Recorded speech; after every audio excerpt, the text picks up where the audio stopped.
Hello all, good morning. Welcome to Blockchain Stories 2020, Part 3.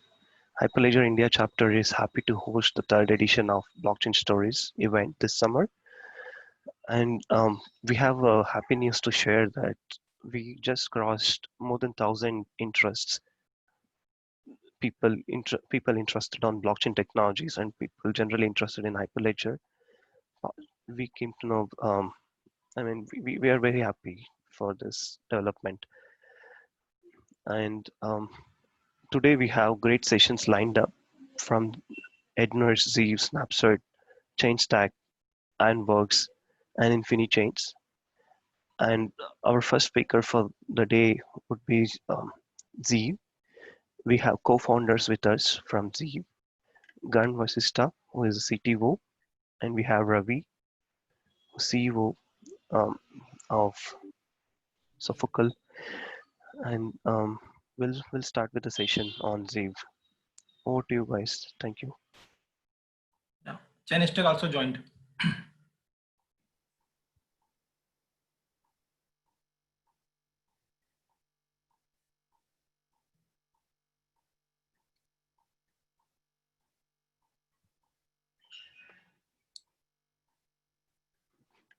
Can everyone see my screen now? Yes. Yeah, hi. My name is Ravi. I'm the co-founder CEO of Zeeve. And I have with me Ghan Vashisht, who is the co-founder CTO of Zeeve. First of all, we would like to welcome on behalf of Zeeve, everyone. And special thanks to Hyperledger India Chapter for giving us this opportunity. So today we'll be talking about how blockchain automation is the need of the hour, and how Zeeve as a blockchain platform is coming to or solving that need. So agenda for the day, a brief about how blockchain has evolved, starting from Bitcoin, and then what kind of challenges we are facing in the enterprise adoption of blockchain. Third, what kind of new approach or new thinking is required to accelerate that adoption. And then one case study to illustrate how the platform works and what kind of automation we bring around.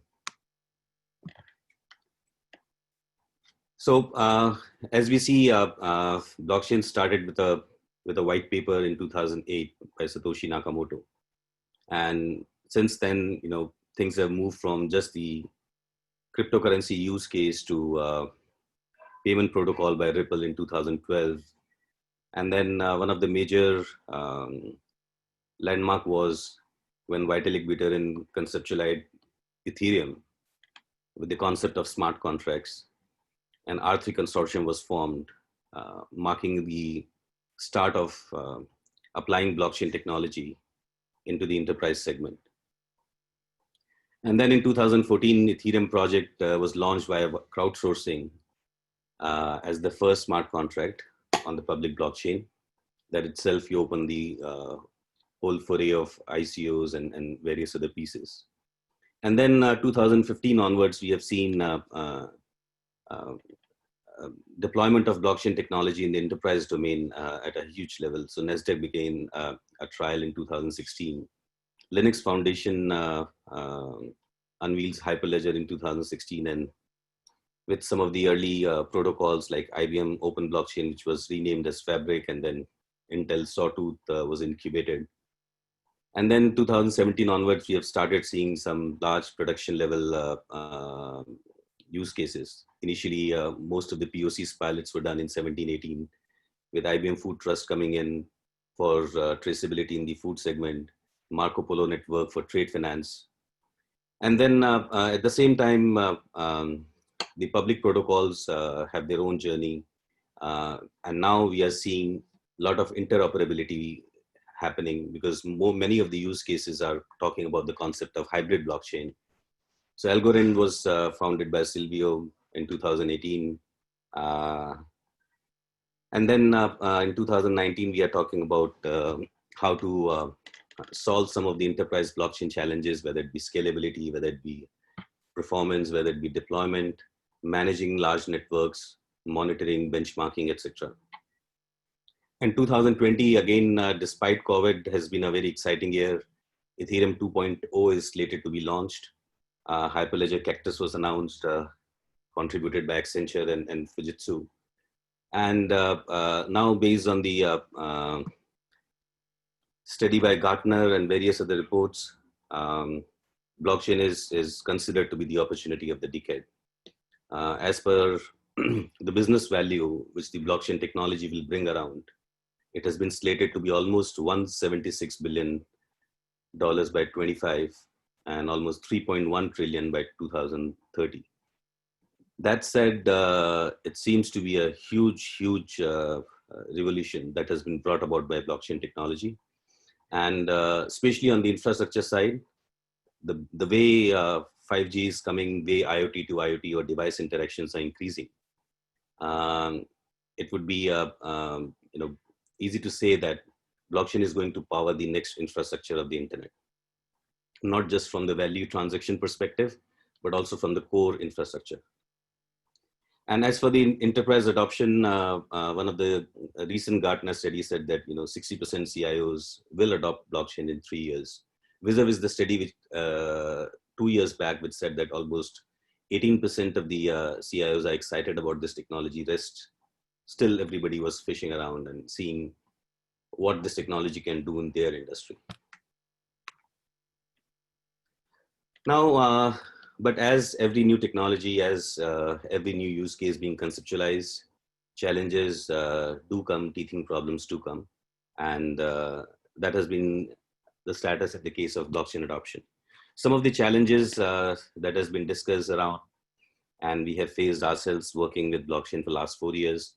One is the blockchain networks are highly complex, various nodes belonging to different organizations which have their different compliance structures, different compliance frameworks, their infrastructure needs, their existing relationships, and the legacy applications. So when we talk about any and average size blockchain network, we are talking about a highly complex structure. Second, there is a clear need of interoperability. And without interoperability, the adoption will be very slow.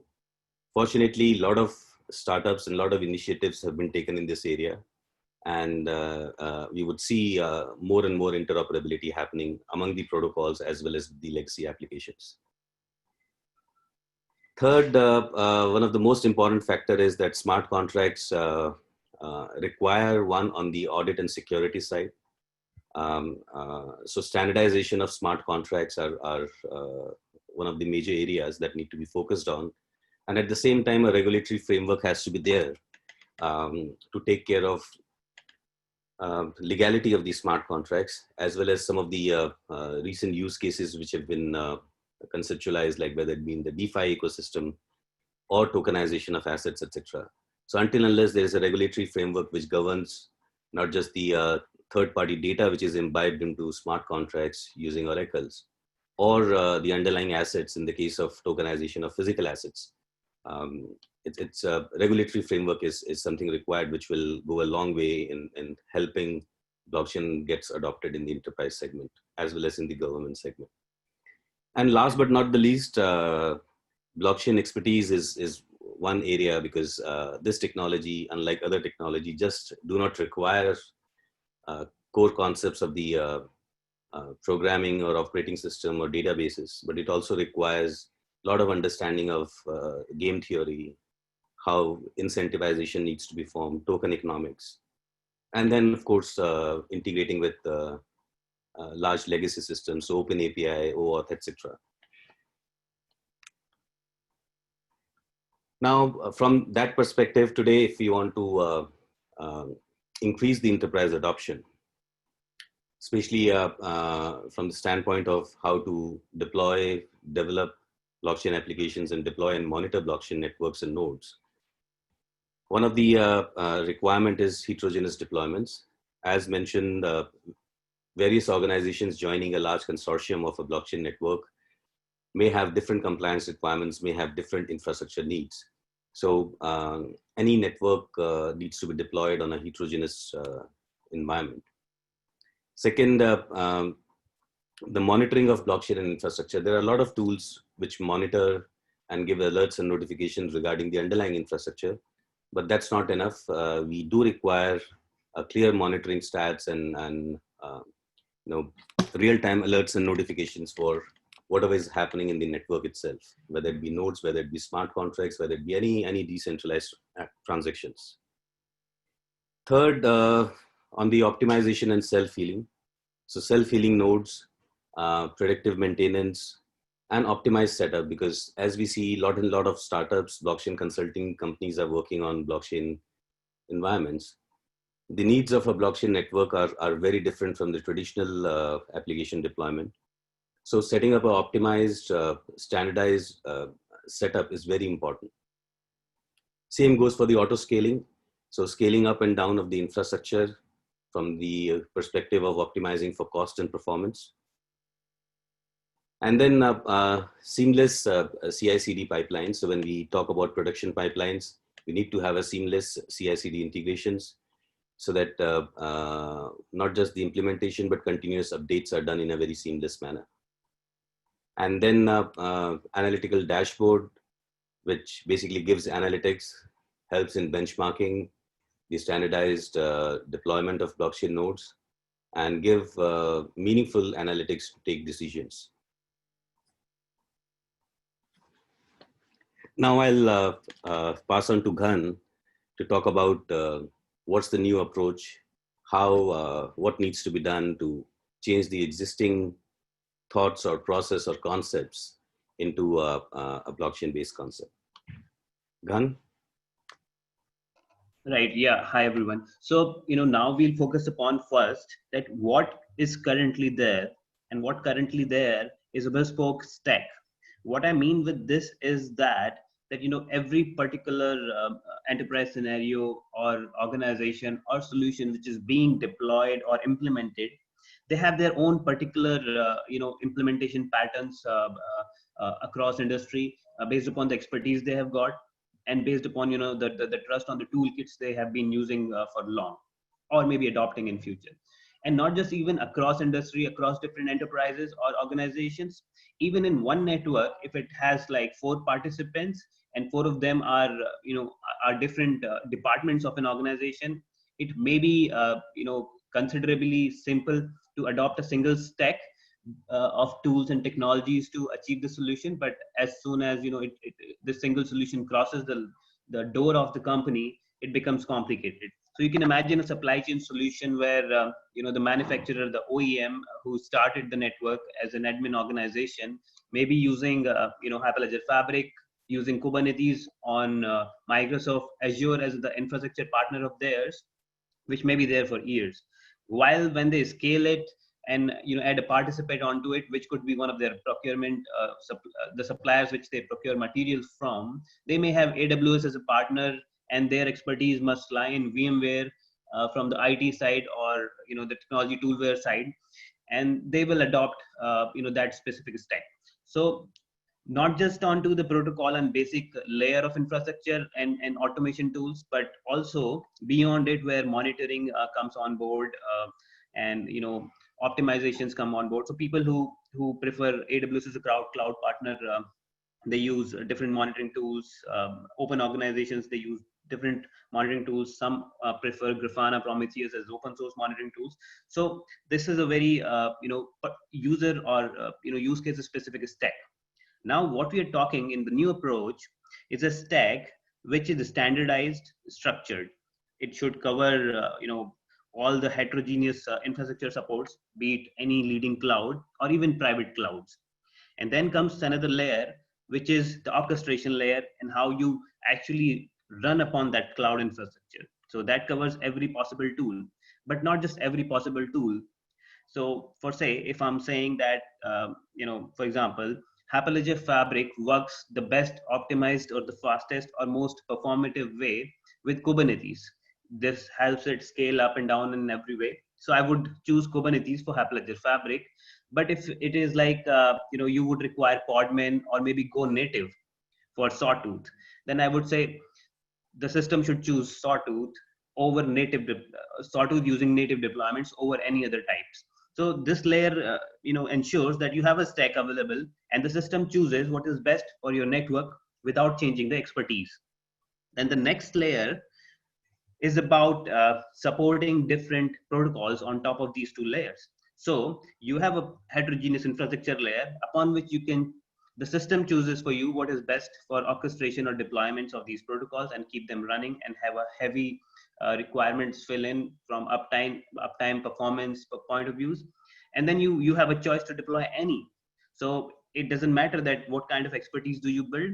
You have these three layers in piece and you almost got everything in one single structured stack.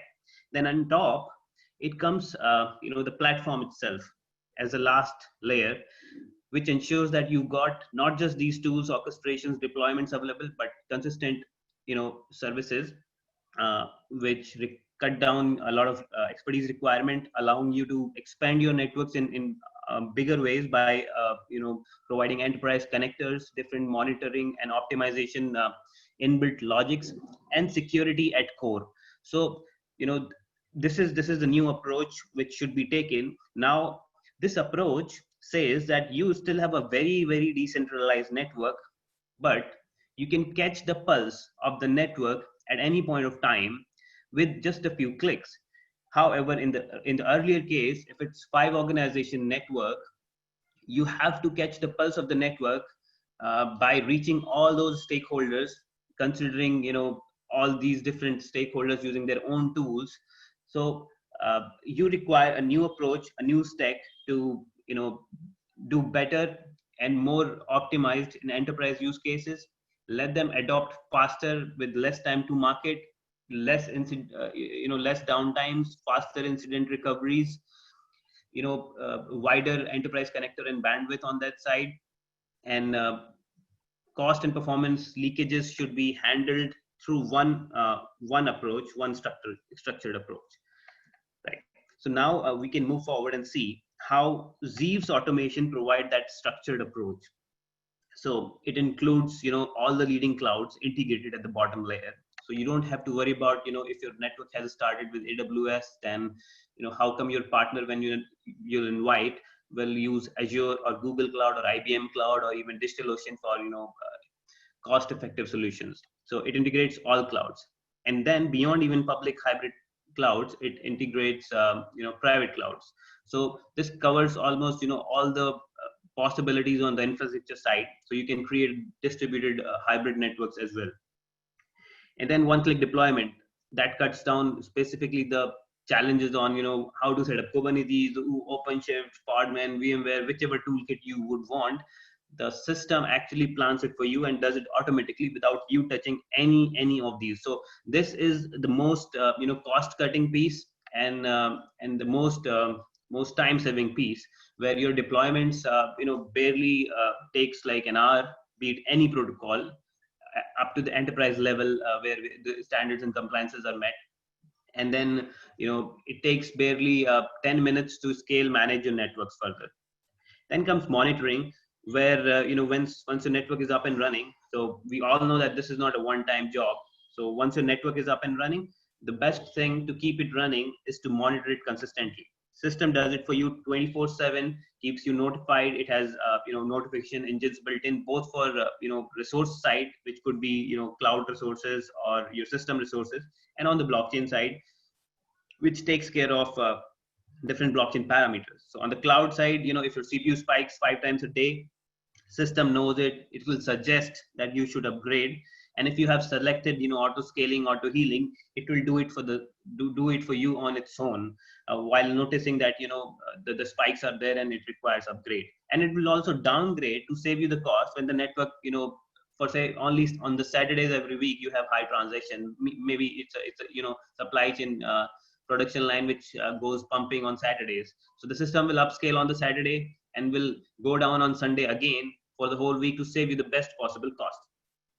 Then on the blockchain parameter side, you might not know if your node is syncing or not until some complaints or tickets have been raised. But the system will know because it's continuously monitoring if your blocks are all the nodes are syncing, transactions are not pending, everything is running fine. So it keeps checking on those parameters too.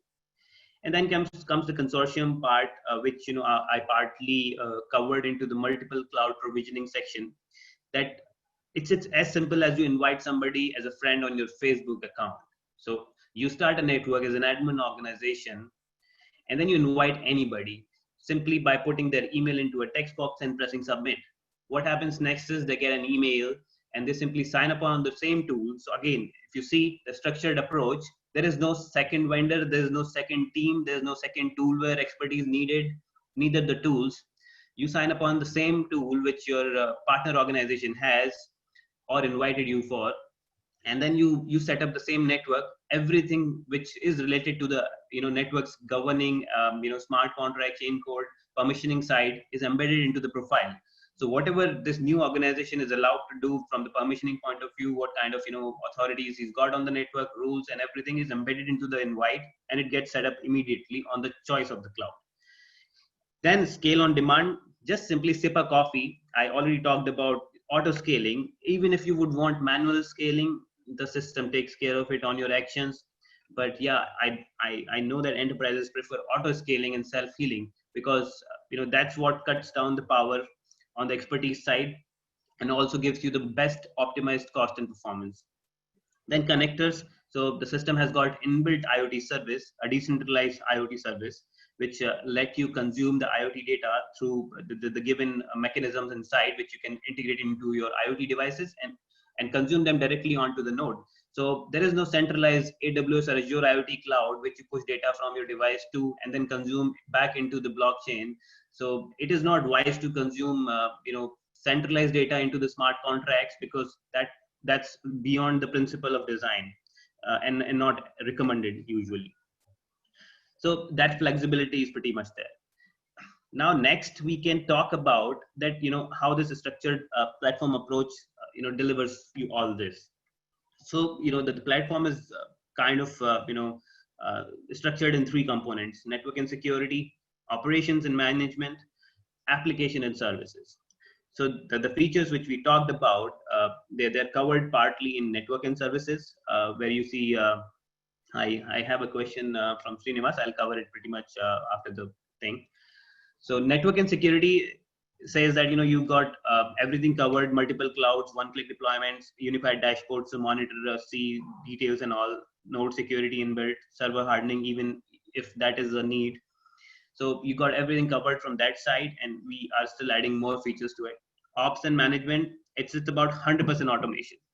So unlike some services, we don't say that you create your cluster on your own, you do this bit on your own, and then come to us and then we'll take it from there. No, we believe in 100% automation. So we say, as an enterprise, you would just need an intent and rest is covered. So resource monitoring, optimization, auto scaling, healing, unified dashboards, again, different persona based dashboards for different user profiles inside the organization to control both the business side, the technology side, the operation side.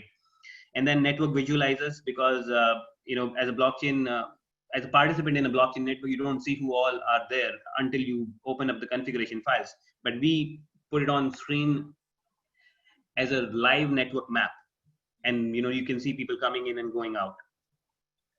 Then apps and services. So seamless DID integration to achieve you what goes off from your developer's desk and to your solution, which is running live. Every update and upgrade through the platform seamlessly, with least possible downtime, and sometimes nothing at all.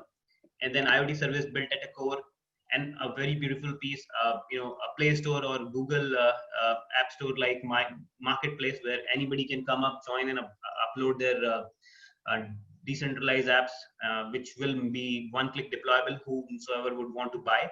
So this is open to everybody. And in fact, we have used the same marketplace in Hyperledger Hackathon earlier, HyperHack.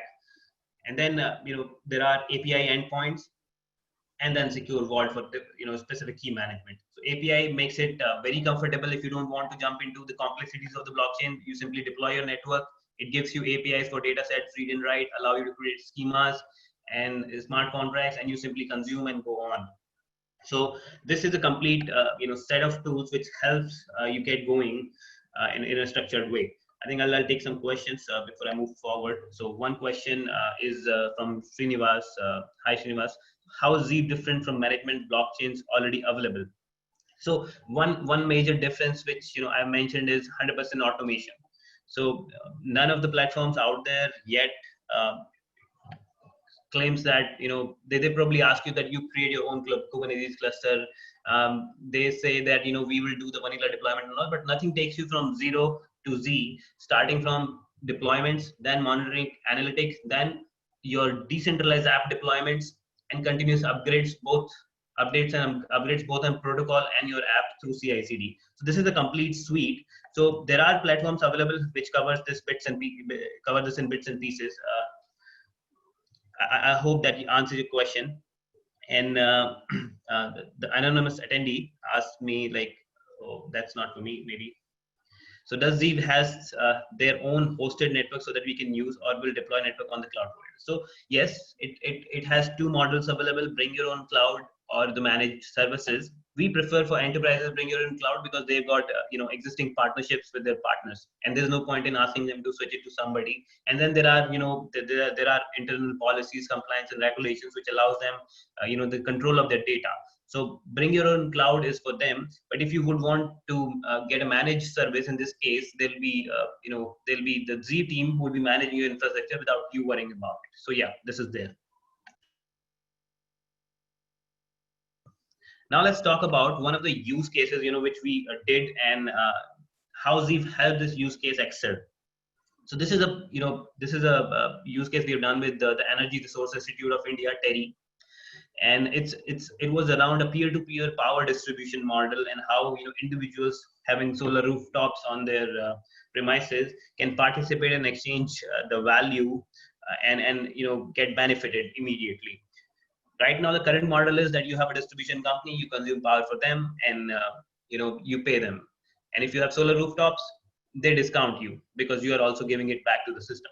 But in case if you would want to trade with your neighbor, where is the system? So this system was all about allowing you individual peer-to-peer trading of the power using a blockchain network for transparency and inbuilt wallets for transactions. So this was something which we have done on Hyperledger Fabric.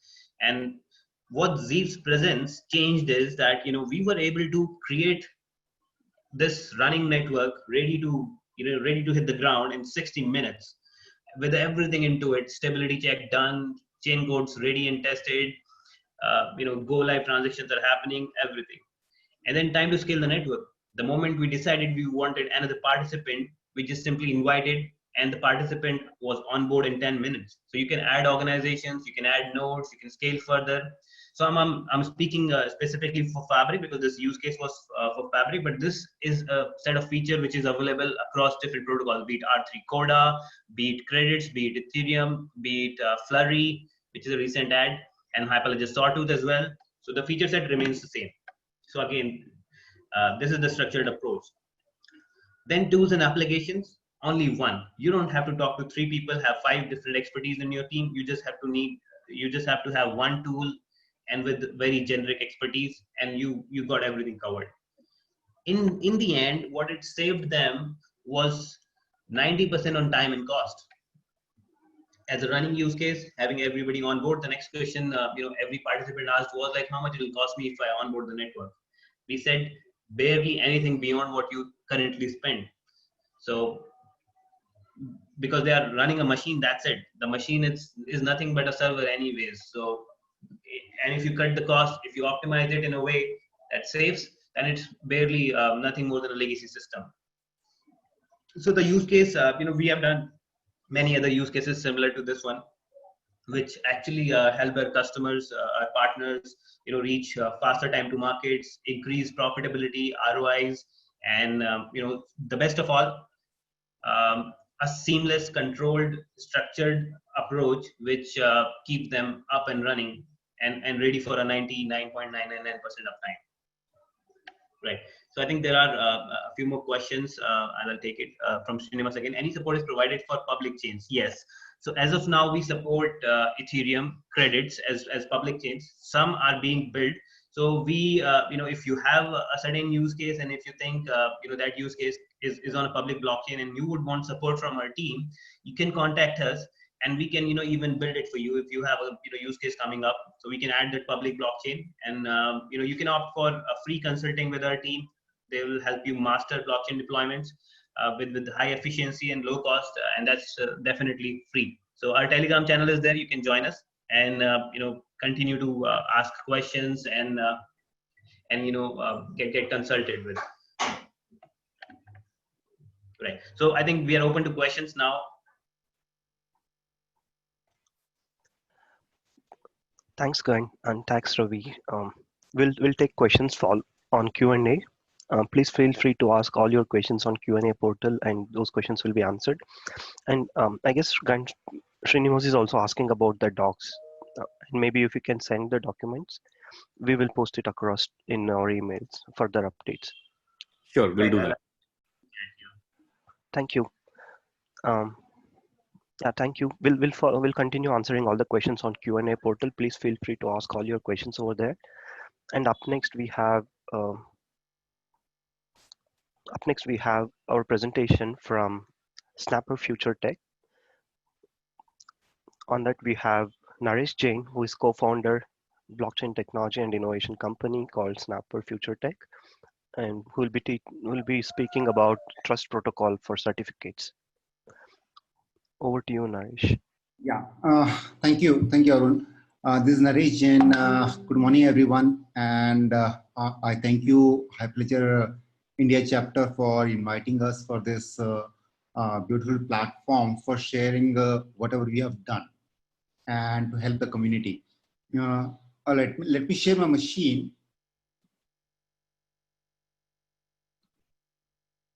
Is it visible to everyone? Yeah. All right. Okay. So quickly, I'll talk about Snapper for a minute. So we have been in this space for last 4 years now and worked on various products and platforms across different industry. And our major focus is on Hyperledger Fabric. We have done a lot of work in Ethereum in the past, but currently our major focus is on Fabric. And apart from that, developing solutions, we have Indian Blockchain Institute, which is our academic initiative, where we are providing trainings to working professional students and corporates. So these are some of the use cases where we have worked on supply chain side. If we talk about drug traceability, shipping, food traceability, and part traceability, and land records, which was one of the first project what we did with the AP government, and academic certificate, which is the topic of the day today. And we created a platform, crowdfunding and insurance sites. So we have done work in various for various industry. So now let me talk about our platform and Snapcerts, which is a trust protocol for certificates. So this is blockchain-based certificates or record or document. It could be anything, and authentication and verification that platform. So where we generate, we digitize the records. For example, if we talk about academic certificates, if the certificates are in the physical format, in that case, it requires digitization. So using scanning using the industrial printers and special printers, we can scan. Using OCR and AI, we are able to extract data and integrate with Snapcert. We are able to push the data into blockchain directly with that integration. So digitization is part of our overall solution. Apart from that, any new certificates which needs to be generated or printed, that can be done. Again, that is optional. That is not something mandatory that certificate generation has to be done on this platform. So it's just the offering of this platform. Then authentication, we have reviewers and certifiers, and the printing of the certificate is a digital signature. and then automatically distributing it to the certificate holder. In this case, it could be students. So students would get the certificate and they would be able to share it further with the verifier, and the verifier can do the verification. So it's an end-to-end platform which covers starting from digitization till verification. And we cater different industries. So education is where we started first, and then later on we converted that into a platform of multiple for multiple industry. So what you see here: education, healthcare, government, shipping, corporate, like that. There are a couple more like insurance and all that. So what we are doing here is that we are creating separate platform, a separate network of blockchain network for each industry.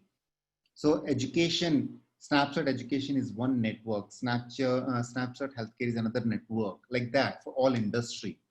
So if in terms of you see the high level items, what we can do in terms of education, it could be any kind of educational certificate, could be mark sheet, a school certificate, school leaving or degree certificate.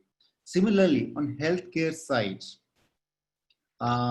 any kind of record, healthcare record, which could be prescriptions from the doctor, lab report, medical images, or vaccination, even clinical trials. All of that data can be recorded, and it can be used for them. I'll talk about that a little bit more detail later on. Similarly, on government side, it could be any kind of certificate for the citizens, or even for businesses, which could be your lot of licenses for the businesses which are issued.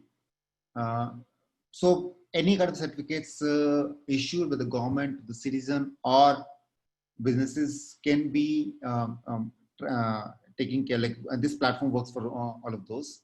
Similarly, shipping, ship registry, or seafarer certificates, survey certificates, and inspection records, all of that can be done here. Similarly, on corporate side, employment certificates, or quality certificates, or training certificates.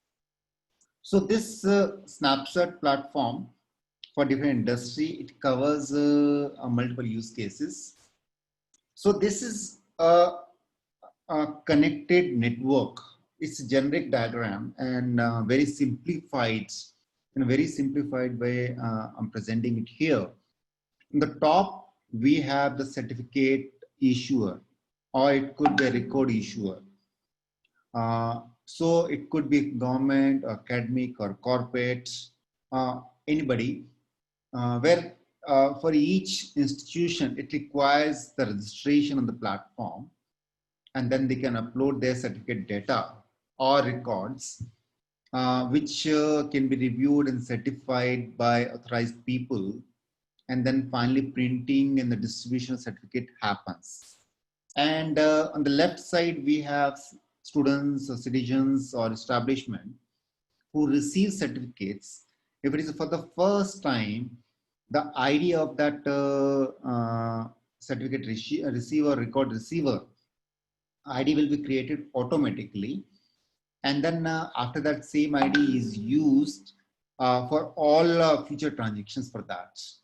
So citizens or establishment, the ID is created, they receive the certificate, and then they can review, they can share, even they can request for different kind of services through this platform. For example, in case of academic, if a student wants to go for revaluation of the certificates, that can be requested through this platform, and then university can take action. Citizens or students can share their certificates or records with the verifier, and verifier could be anybody. It could be corporate, academic, or government department, citizens, or even consulates. And by simply scanning a QR code or copy pasting your certificate ID or the record ID, or even depending on different user industry, the verification happens in different way. where it could be basis your ID, record ID, certificate ID. It could be basis based on the authorization given by the user. It could be in the form of list. It could be based on the metadata which is printed on that certificate. So there are various ways where the certificate validation can be done. So through this, this particular slide is for certificate education, where we are creating the ecosystem where we are adding value to each and every one, which is part of that ecosystem. And in case of education, we are actually enabling a primary source verification real time. So in this process, everybody gets benefits. So university are able to generate the certificates efficiently. They'll save a lot of operational cost. Their data is permanently secured, and it is helping us in deterring the fake certificates, fraudulent certificates. So that's the biggest benefit, and which is the key. And a lot of emphasis from the government and everybody is there. Students are able to view their records online, and records are permanently for them, and they can share that those records easily without losing those records.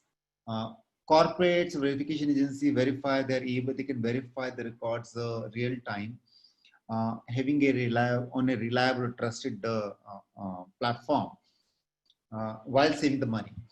And over and above, we have auditability of records. Who are the verifiers? Who has done the very? So this is very important from regulatory point of view, and also analysis point of view for the universities, which is a big thing.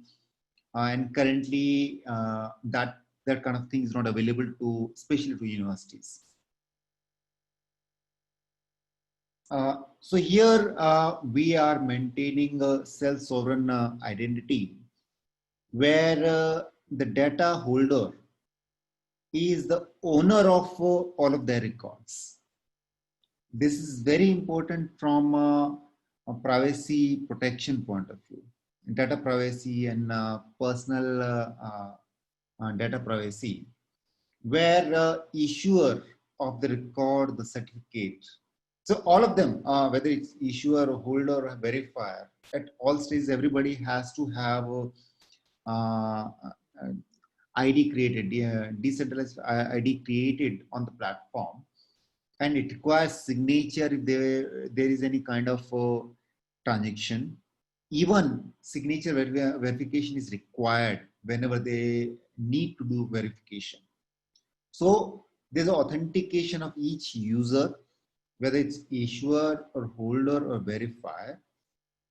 And for verifier, they need to have the authentication or the approval or consent from the holder.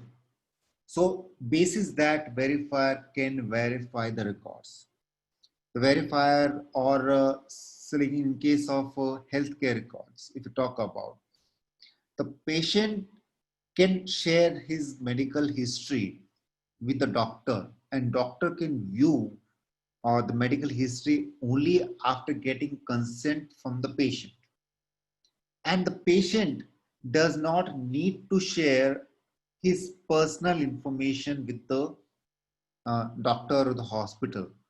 What they need is only his healthcare records. Again, that is based on the consent of the patient. So that is over and above Hyperledger Fabric permission blockchain. We have implemented this decentralized identifier layer. And in fact, as I mentioned earlier, we are creating different network for different industry, and we are creating separate network for identifiers, and that will become a network of networks, where using a common DID, one person might have multiple different kind of records, healthcare records, academic records, or different kind of. So if they're using different kind of networks, so using his identity should work everywhere. And also the same time, in the previous session, we were talking about interoperability.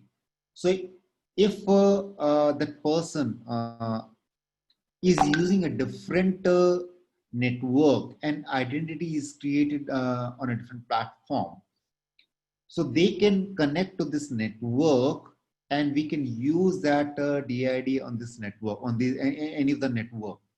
So we are actually talking about having interoperability of between different networks using DID.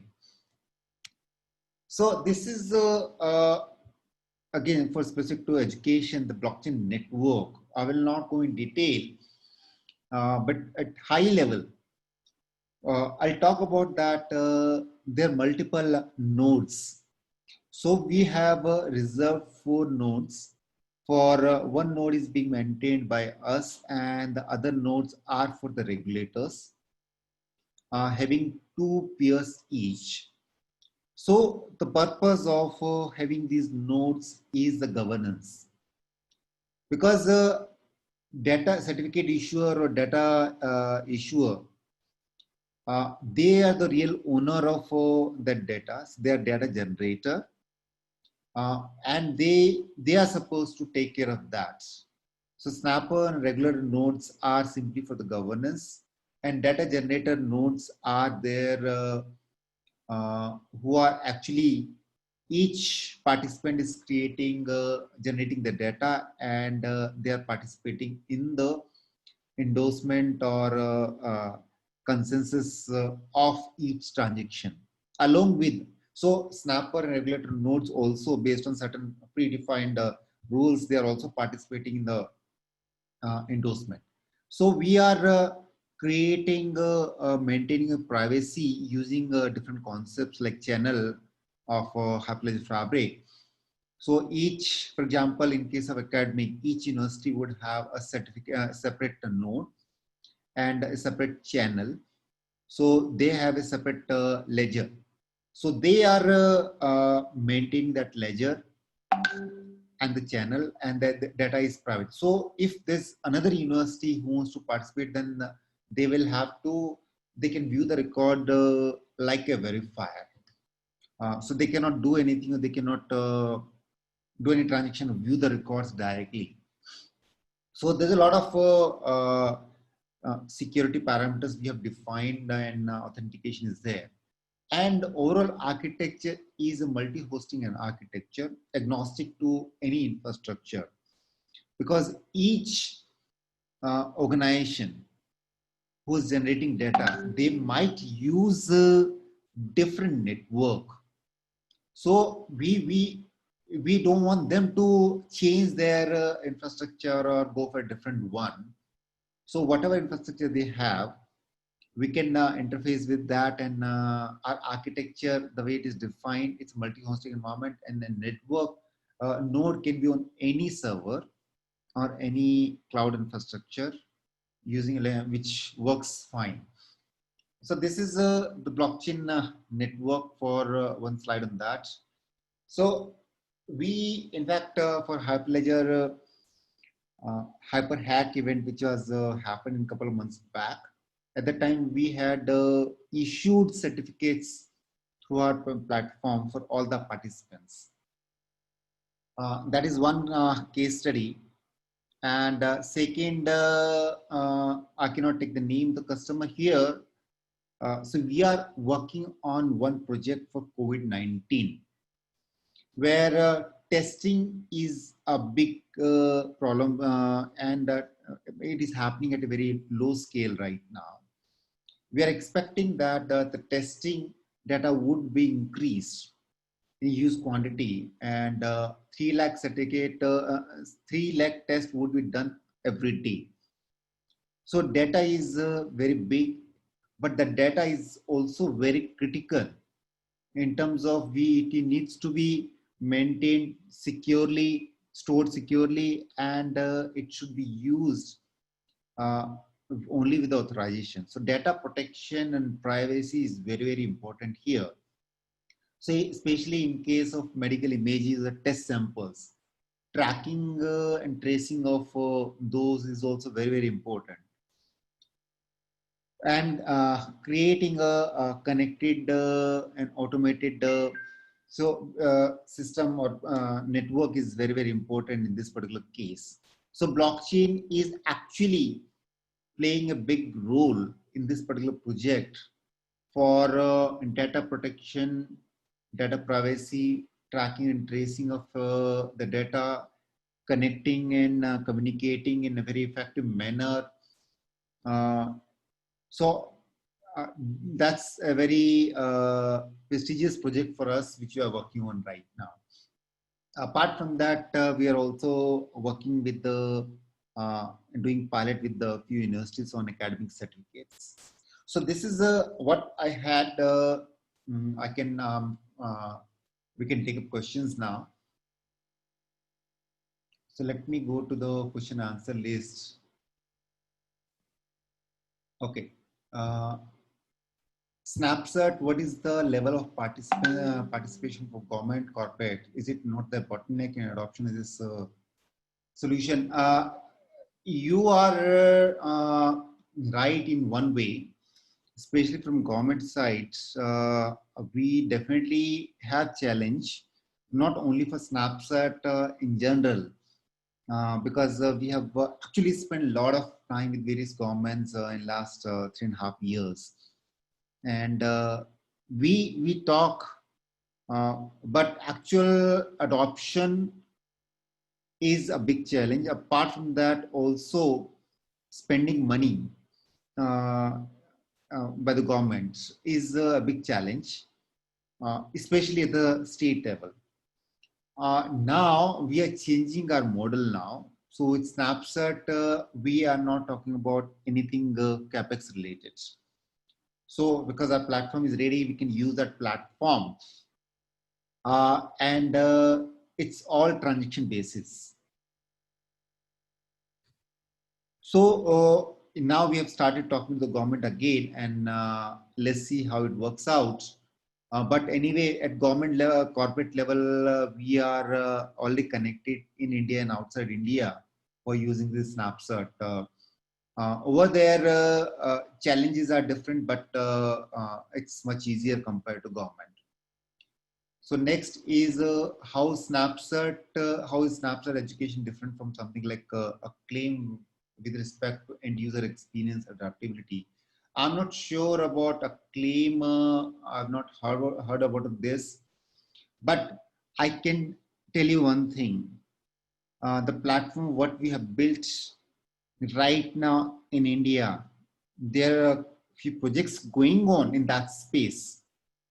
But the way we have designed and developed our platform, that's unique, and that kind of thing is not there in India. And even outside, we have started working with a few universities in UK and USA. Whatever platform they have compared to that, it's way advanced. So next question is something we used to verify our certificates on LinkedIn.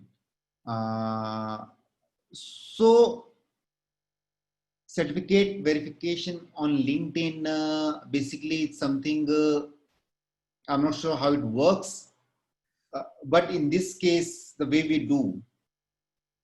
we are doing a primary source verification. So we all need to understand that. So I don't think LinkedIn is the issuer. Certificate issuers are someone else. So you are doing the verification through LinkedIn. But in our case, we are actually doing the verification from the primary source.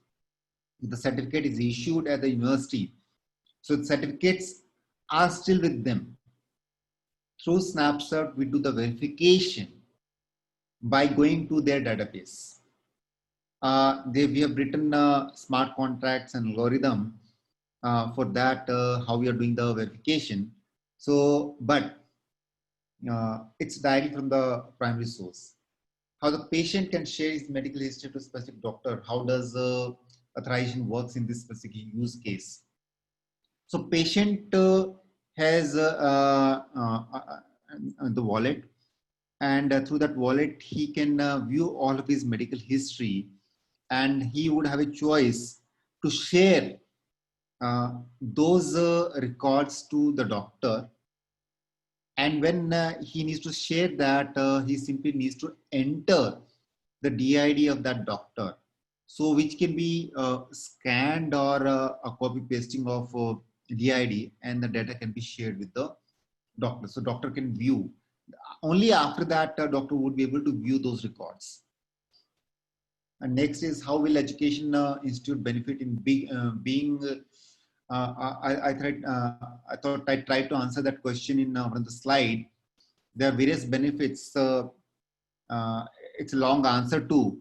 See, right now there's a big department each university has for verification.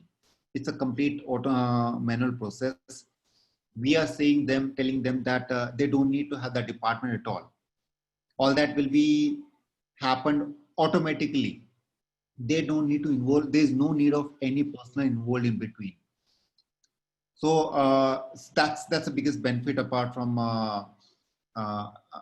fraudulent certificate, detecting that fraudulent certificates.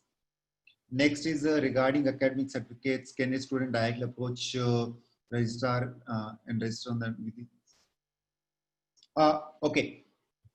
Student cannot upload his certificates directly, which are issued by the primary source. But there's another feature which we are developing right now, where student can upload their previous certificates for the universities which are not part of the network, but it requires attestation.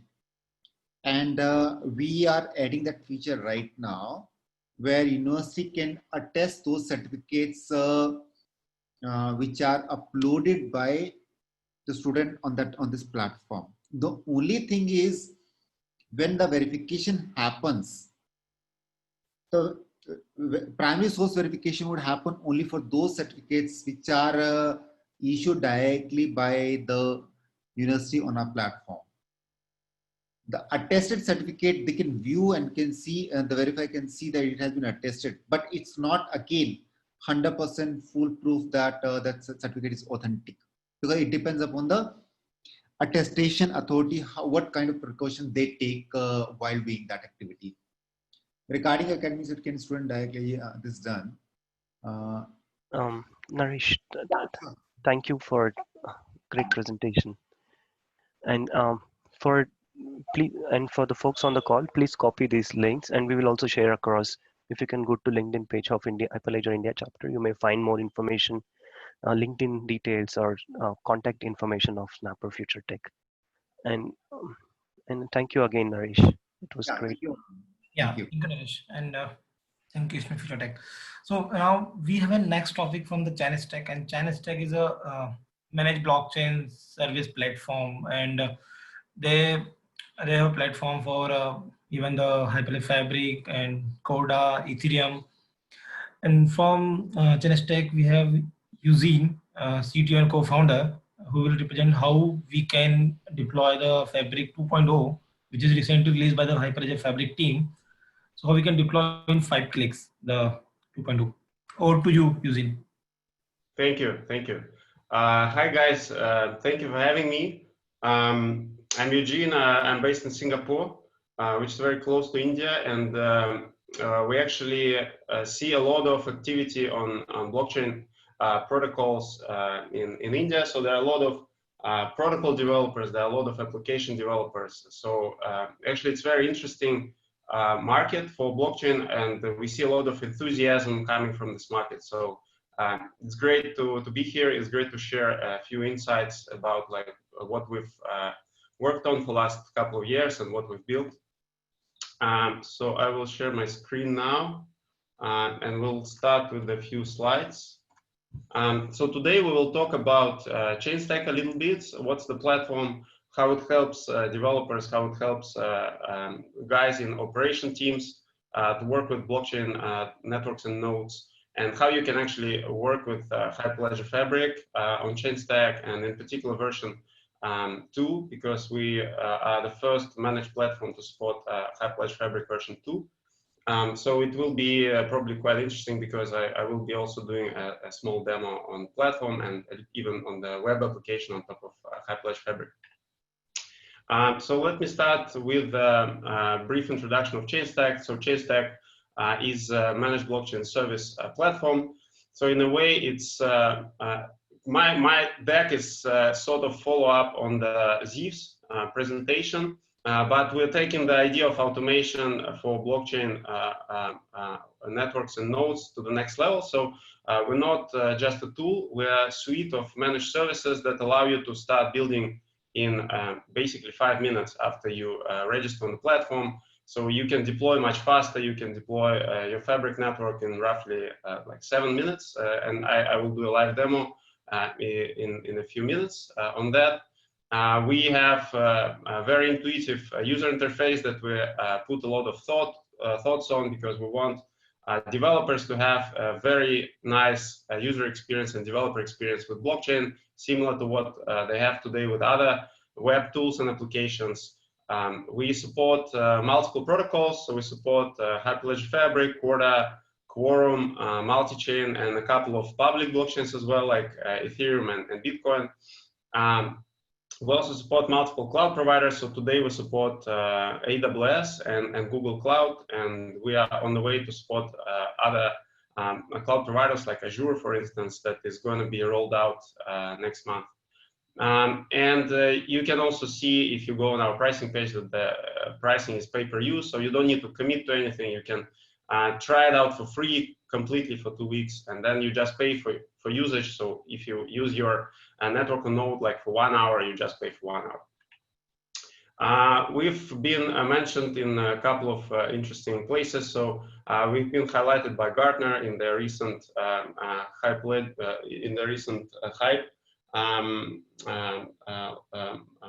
hype cycle for blockchain. So we are mentioned as the leaders in managed blockchain space. We also are big friends with Google. So as I mentioned, we support Google Cloud as one of our platforms, and we have a feature with Google about how Google actually helps us to manage all these resources. And currently we run hundreds of nodes across different clouds. So it's quite distributed infrastructure. So what is Chainstack in a nutshell is a platform that allows you to forget about infrastructure when you're working about blockchain. So basically you come and you deploy a network or a node. You get all the resources that you need to build applications on top of this network. So basically we want developers to enable the applications and start building in half an hour after they, let's say, okay, I want to build on Hyperledger Fabric. So our major goal is to enable developers to start building right away without spending too much time on setting the network on the local environment or in the cloud, and then gradually move to production, because we run in a secure environments. We use hardened security for identity management, for instance. We use auto scaling for all our infrastructure, so that there will be no failures for your running networks. For instance, I'm in the Hyperledger Fabric mailing list, and around 90% of questions in this mailing list is around, oh, I ran this shell script and it didn't work, so I don't have my network running, so what do I do? Or I deployed my test network and then I tried to run this long bash command and it doesn't work. So we actually want to eliminate all this so that you focus on building business applications and not manage your infrastructure for the blockchain. A couple of words about our support for Hyperledger Fabric. So we support Hyperledger Fabric 2.1.0, which is one of the latest versions of Hyperledger Fabric. Guys in Hyperledger, they released 2.1.1 just recently, and we're going to upgrade very soon. As we support multiple clouds, we need a robust orchestration engine. So for this, we use Kubernetes. Currently, all nodes for Fabric on Chainstack are deployed with LevelDB, and we're working on CouchDB support as an option as well. So as soon as we wanted to make it that simple, we automatically create one initial channel for all member organizations in the network, and we also include each peer that these organizations create into this channel so that they can start transacting. But of course, you can always create more channels and you can transact on different channels. We support Raft by default. That was introduced in release of 2.0. And we also deploy Hyperledger Explorer automatically per member organization so that you can browse your transactions, browse your blocks, and see what's going on in the network. Without further ado, I want to proceed to the demo of the platform and also small demo of an application that you can build on top of Chainstack. So a couple of comments about Hyperledger Fabric 2.0. Basically, in second version, the major change is chain code lifecycle on the network. So before version 2, the chain code lifecycle was quite simple. So you just had to install chain code on your node, and then you had to instantiate it on the channel. And you actually didn't need any confirmations or approvals from other members in the network. In version 2.0, Hyperledger Fabric introduced peer lifecycle for chain code. So basically, the process is a little bit more stringent now, but it's more manageable because you can, as well as in version 1, you can install chain code on your local node. But if you want to instantiate it, now it's called committed, then you need to seek approvals from other organizations in the network so that nobody will install like random chain codes on the network without any confirmation from other members. There is another change in terms of the operations of Fabric version 2. So before, so Node SDK is one of the most developed SDKs for Hyperledger Fabric. And in version 1, there was a component in SDK called Fabric Client that allowed you to interact with peer programmatically. And in version 2, it was discontinued. So now it's an official recommended way to interact with your nodes and to do certain operations like creating channel and so on is through the peer CLI. And it makes life of developers a little bit complicated, because you cannot use SDK anymore, which was a quite nice experience. But I will show later how we also simplify this process and how we create helper tools for developers to be comfortable with this. So the scenario of the demo will be the following. So first we deploy a multi-cloud Hyperledger Fabric network. Then we'll download certificates and configure the development environment for our demo application. Then we'll install and upgrade chain code, and then we'll deploy a web application that will be able to query chain code installed on our default channel, and then initiate transactions and show some results. So let's do it. Let's start with overview of Chainstack platform. So here I am in my dashboard. I can see multiple projects in my dashboard that I can work with. So as you see, we have two types of projects. One is consortium, one is public chain. So consortium project allows you to deploy your consortium Corda, Hyperledger Fabric, or multi-chain networks. Public chain project allows you to deploy Ethereum, Bitcoin, or Corda, or public Corda network nodes. So let's say we are in the project called Global Consortium that we're going to use today. We can invite different members to this project by just clicking invite and introducing an email address. You can create more networks, so that's something that we're going to do for the sake of the demo. So let's say we will call it Hyperledger Stories Dev Network. And we're going to choose Hyperledger Fabric. As I mentioned, we use Raft as default consensus algorithm. We'll click next. We provide multiple hosting options. So I'm currently on the business plan, which allows me to deploy only in the cloud. But on enterprise plan and for custom deployment of Chainstack, we allow hybrid deployment so that you can have nodes on the cloud, and also you can have nodes on premise, for instance, or on your private cloud. So for the sake of the demo, we'll choose, let's say, Singapore region in AWS, and we'll click next, and that's basically it. So we can review what kind of network we'll deploy. So it's a Hyperledger Fabric network with Raft consensus hosted in the cloud in AWS in Singapore. And by default, for this particular organization, we'll have one node with the role peer. And with each network, we deploy order by default so that you can basically have a full-fledged Hyperledger Fabric network. So we click create, and it will be pending for a few minutes, and then we'll see a running network. I can show you some medium scale examples. So we have a network for Hyperledger Fabric with a few peers here, hosted in different clouds, can be in different regions as well. In this case, they're all in Singapore. You can see details of the network. So what's the order name, what's the endpoint, what's the channel. You can export connection profile to use with your SDK. You can export TLS certificate for your order to communicate. You can, as I mentioned, open Explorer and see the transactions, the blocks. So it's also a default Hyperledger Explorer that is built by the Hyperledger Foundation community. You can see transactions, for instance, and you can query transactions for the time being. Basically, let's query from March, for instance, and search.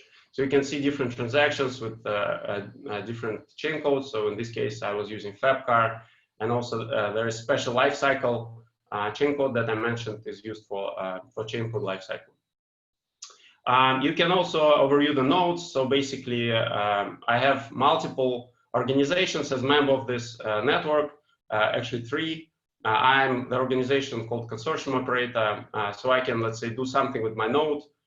With other nodes, I cannot do anything because they are not belonging to me. So I can just take a look at some basic details of a node, like what's the version of client, what's the role of this peer, what's the peer name, so that I can communicate with this peer, and what's the organization, and so on. So I cannot do much with this node because it's not owned by me, it's owned by other participants of the network. The only node that I own is this application service node. And as you can see, there is much more detail. So I can see the RPC endpoint to access this peer. I can actually see the admin identity of this peer and so on. And I can export all this data so that I can use it programmatically in my application. Also, as you can see, my peer is anchor peer here because it's the first peer created by this organization. So that's more or less what Chainstack does currently for Hyperledger Fabric. There's also quite a nice feature that you can fetch logs for a given node. You can fetch peer nodes. You can fetch like chain code server logs as well to understand like what happened with your chain code. You can go to date and time and so on. So quite standard features of any kind of cloud server and cloud service that is running your machines and applications. So let's get back to our project called Global Consortium. So for the sake of the demo, I just created a network called Income Distribution Network with just 2 nodes. One is auditor, one is distributor. And one is in Singapore in Google Cloud, and the second is in US in AWS. So both owned by me.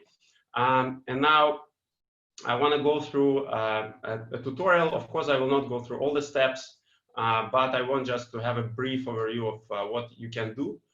So we released this tutorial a couple of months ago. It explains how to build a full-fledged web application using Node SDK for Hyperledger Fabric on top of Chainstack. So basically, we're using our own chain code that we build as well. So there's also a documentation site that we maintain, and it's quite extensive. It has a lot of details about how you operate your networks, and it has a lot of tutorials for different blockchain protocols, how to build applications on top of them.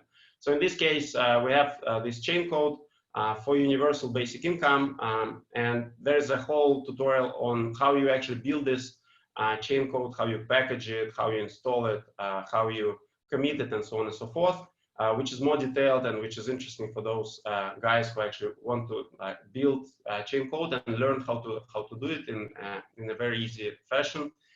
This tutorial is more about, okay, we've built the chain code, so let's learn now how to build a web application on top of chain code, because chain code itself is not very useful until you have some application that users will interact with.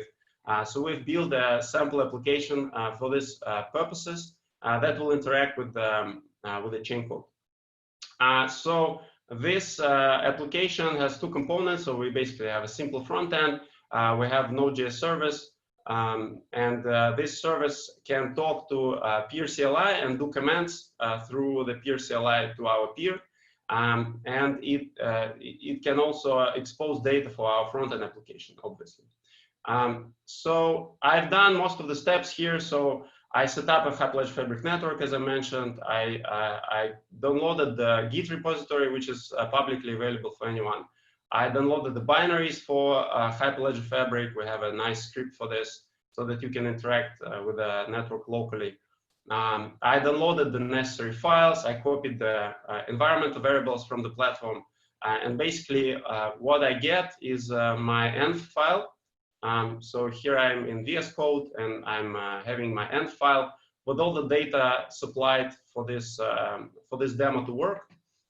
So you basically see that I'm having connection profile here, for instance, that I downloaded from the platform. I have certificates for my identity here as well. I have order TLS certificate, because every communication in Chainstack platform is TLS enabled, obviously due to security reasons. So I prepared all my environment to run some sample transactions on this network that was deployed. I also launched my application. So here I have my Node.js server. Here I built my front end distribution so that I can see some nice forms and buttons. And in the third shell, I will be actually doing transactions.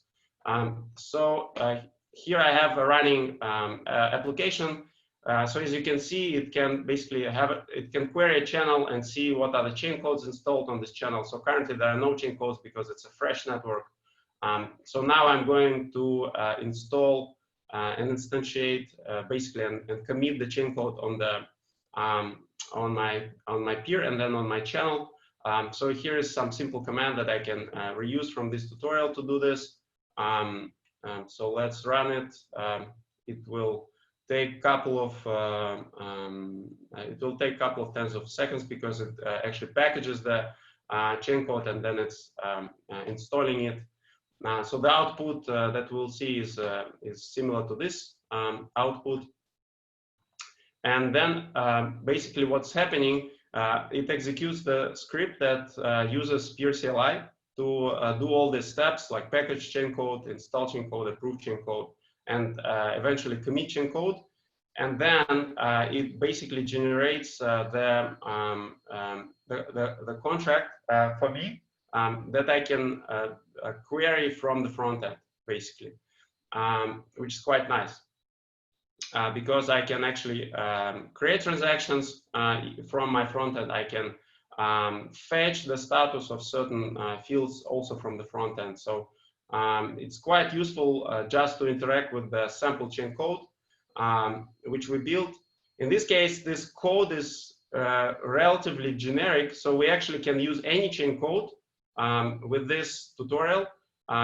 It's not anyhow fixed because we actually use this nice feature that we can actually get metadata of any given chain code, and we can basically preview all the fields here. It's not extremely nice by default because it shows you like argument 0, argument 1. It, however, shows you the names of the functions that you can run on your chain code. So it's already quite nice. And we'll see how we can update the metadata in an updated transaction slightly later.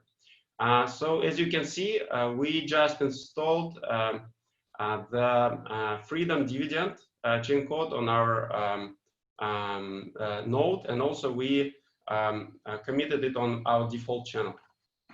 So now if we refresh our web interface, we can actually see our Freedom Dividend 1 chain code installed. We can actually click it so that we can interact with it.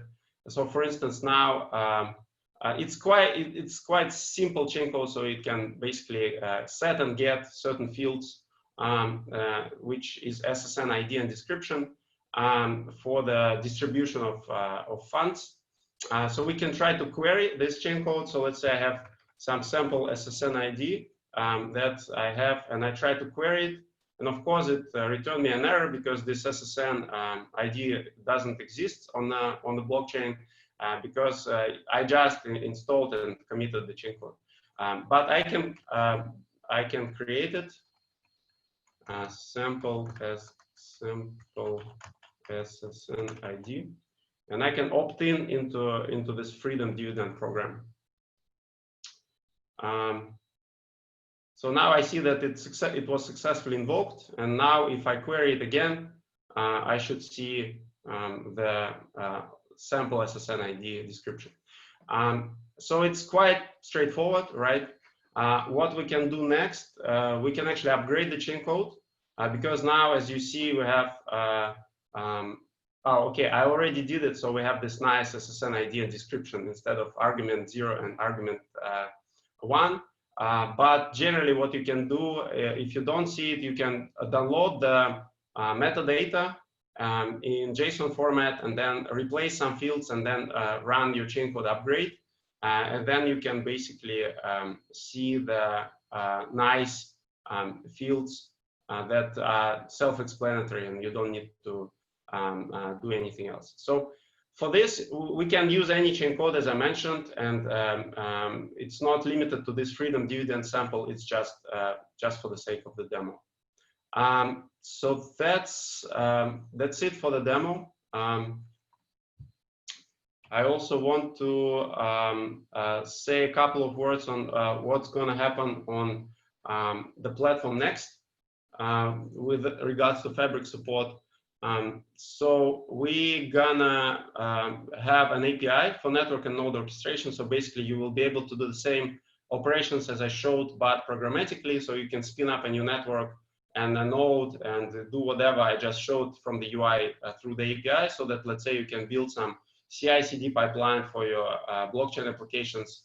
We're gonna enable multi-order Raft clusters. And we're going to support external CA service for Fabric. And as I mentioned before, we're going to support CouchDB for more production grade use cases. As part of the overall platform functionality, we're going to have application marketplace that will allow you to install predefined applications that other developers have built for any given network, like Hyperledger Fabric or Corda, again, or even public blockchains. And we're gonna add more advanced functionality to interact with your chain code and do network management, for instance, like creating channels, deleting channels, and this kind of thing.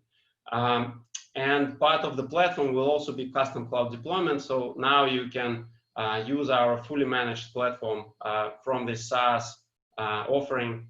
But later you will be able to insert your credentials for your cloud so that you are able to deploy in your own cloud accounts, so that you can actually own the data and you can own the ledger, but still have the same nice experience of a managed platform. And all the necessary information will be exposed for you as well, and you will be able to see logs and so on and so forth.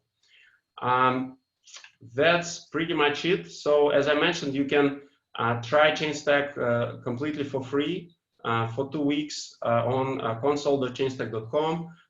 You can run a sample Hyperledger Fabric network there. You can try our tutorial. I put a link here, which is quite easy to find. So you can just go to chainstack.com and find the tutorial there that I just shown. Yeah, that's pretty much it. I think we can take a look at some questions.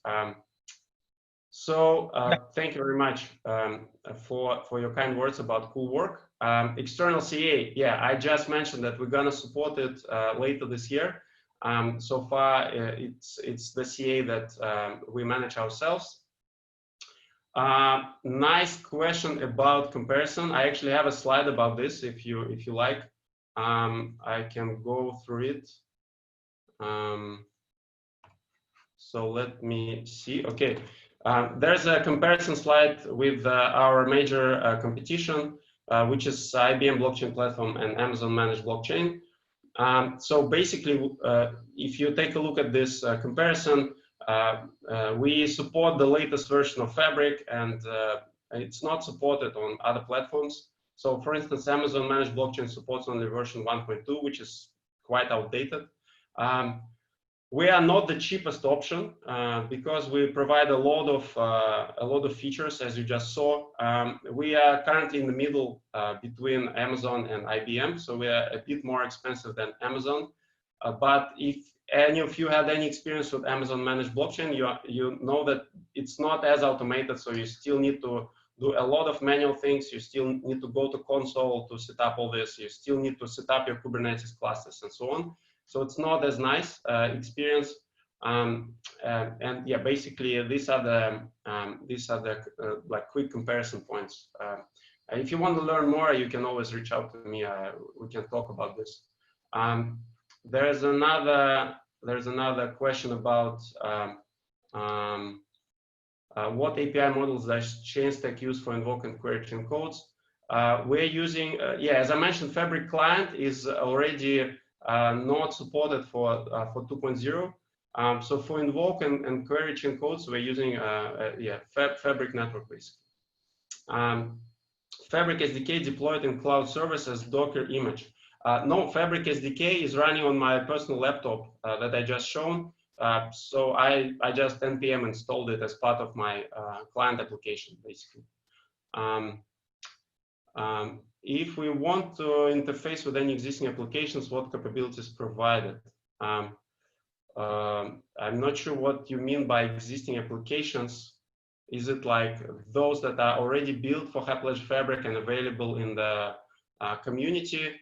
In this case, you can install them directly on the node and you can interact with them.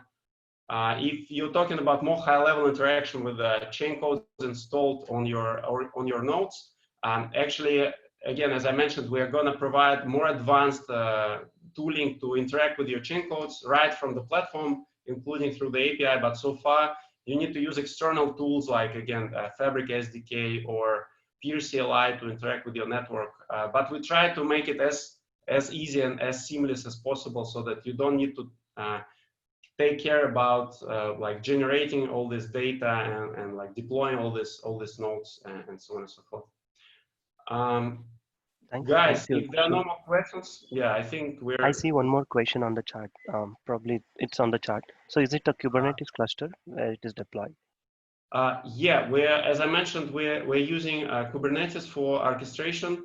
Otherwise, it will be not technically possible because we're dealing with a lot of components in our infrastructure. So even for Hyperledger Fabric network, as you know, you need to install order and CA and a lot of peers, and actually they have more dependencies. So for instance, if you need to install CouchDB, you need to have a dependent database, right, that you need to talk to. So thanks to Kubernetes, which is quite a nice tool to manage all these resources in a large scale, we can do it not only in completely automated fashion, but also on multiple clouds, because also you have Kubernetes support for both like AWS and Google that we support currently, and also Azure that is going to be released soon. I see one more question. Do you support any programming hooks to get data from existing running applications and persist data on the blockchain? Great question. Again, if you need to build these hooks now, you need to run some other application that will be doing this, like a webhook service. And we are looking forward for the feedback from the community on the features that we need to build next. So it would be nice, guys, if you have any suggestions or questions, to reach out to me directly or join our GitHub channel, which you can find on our website, and we can discuss all these features there, because currently we are looking into building more advanced functionality for Hyperledger Fabric, in particular, as I mentioned, like chain code management, channel management, and also more upper level application management capabilities, like providing like events, alerts, and so on and so forth. We don't use VMware. We use as I mentioned, we use Kubernetes. Kubernetes is available in multiple clouds. And we have a dedicated team of DevOps engineers and cloud operation engineers that are dealing with this multi-cloud.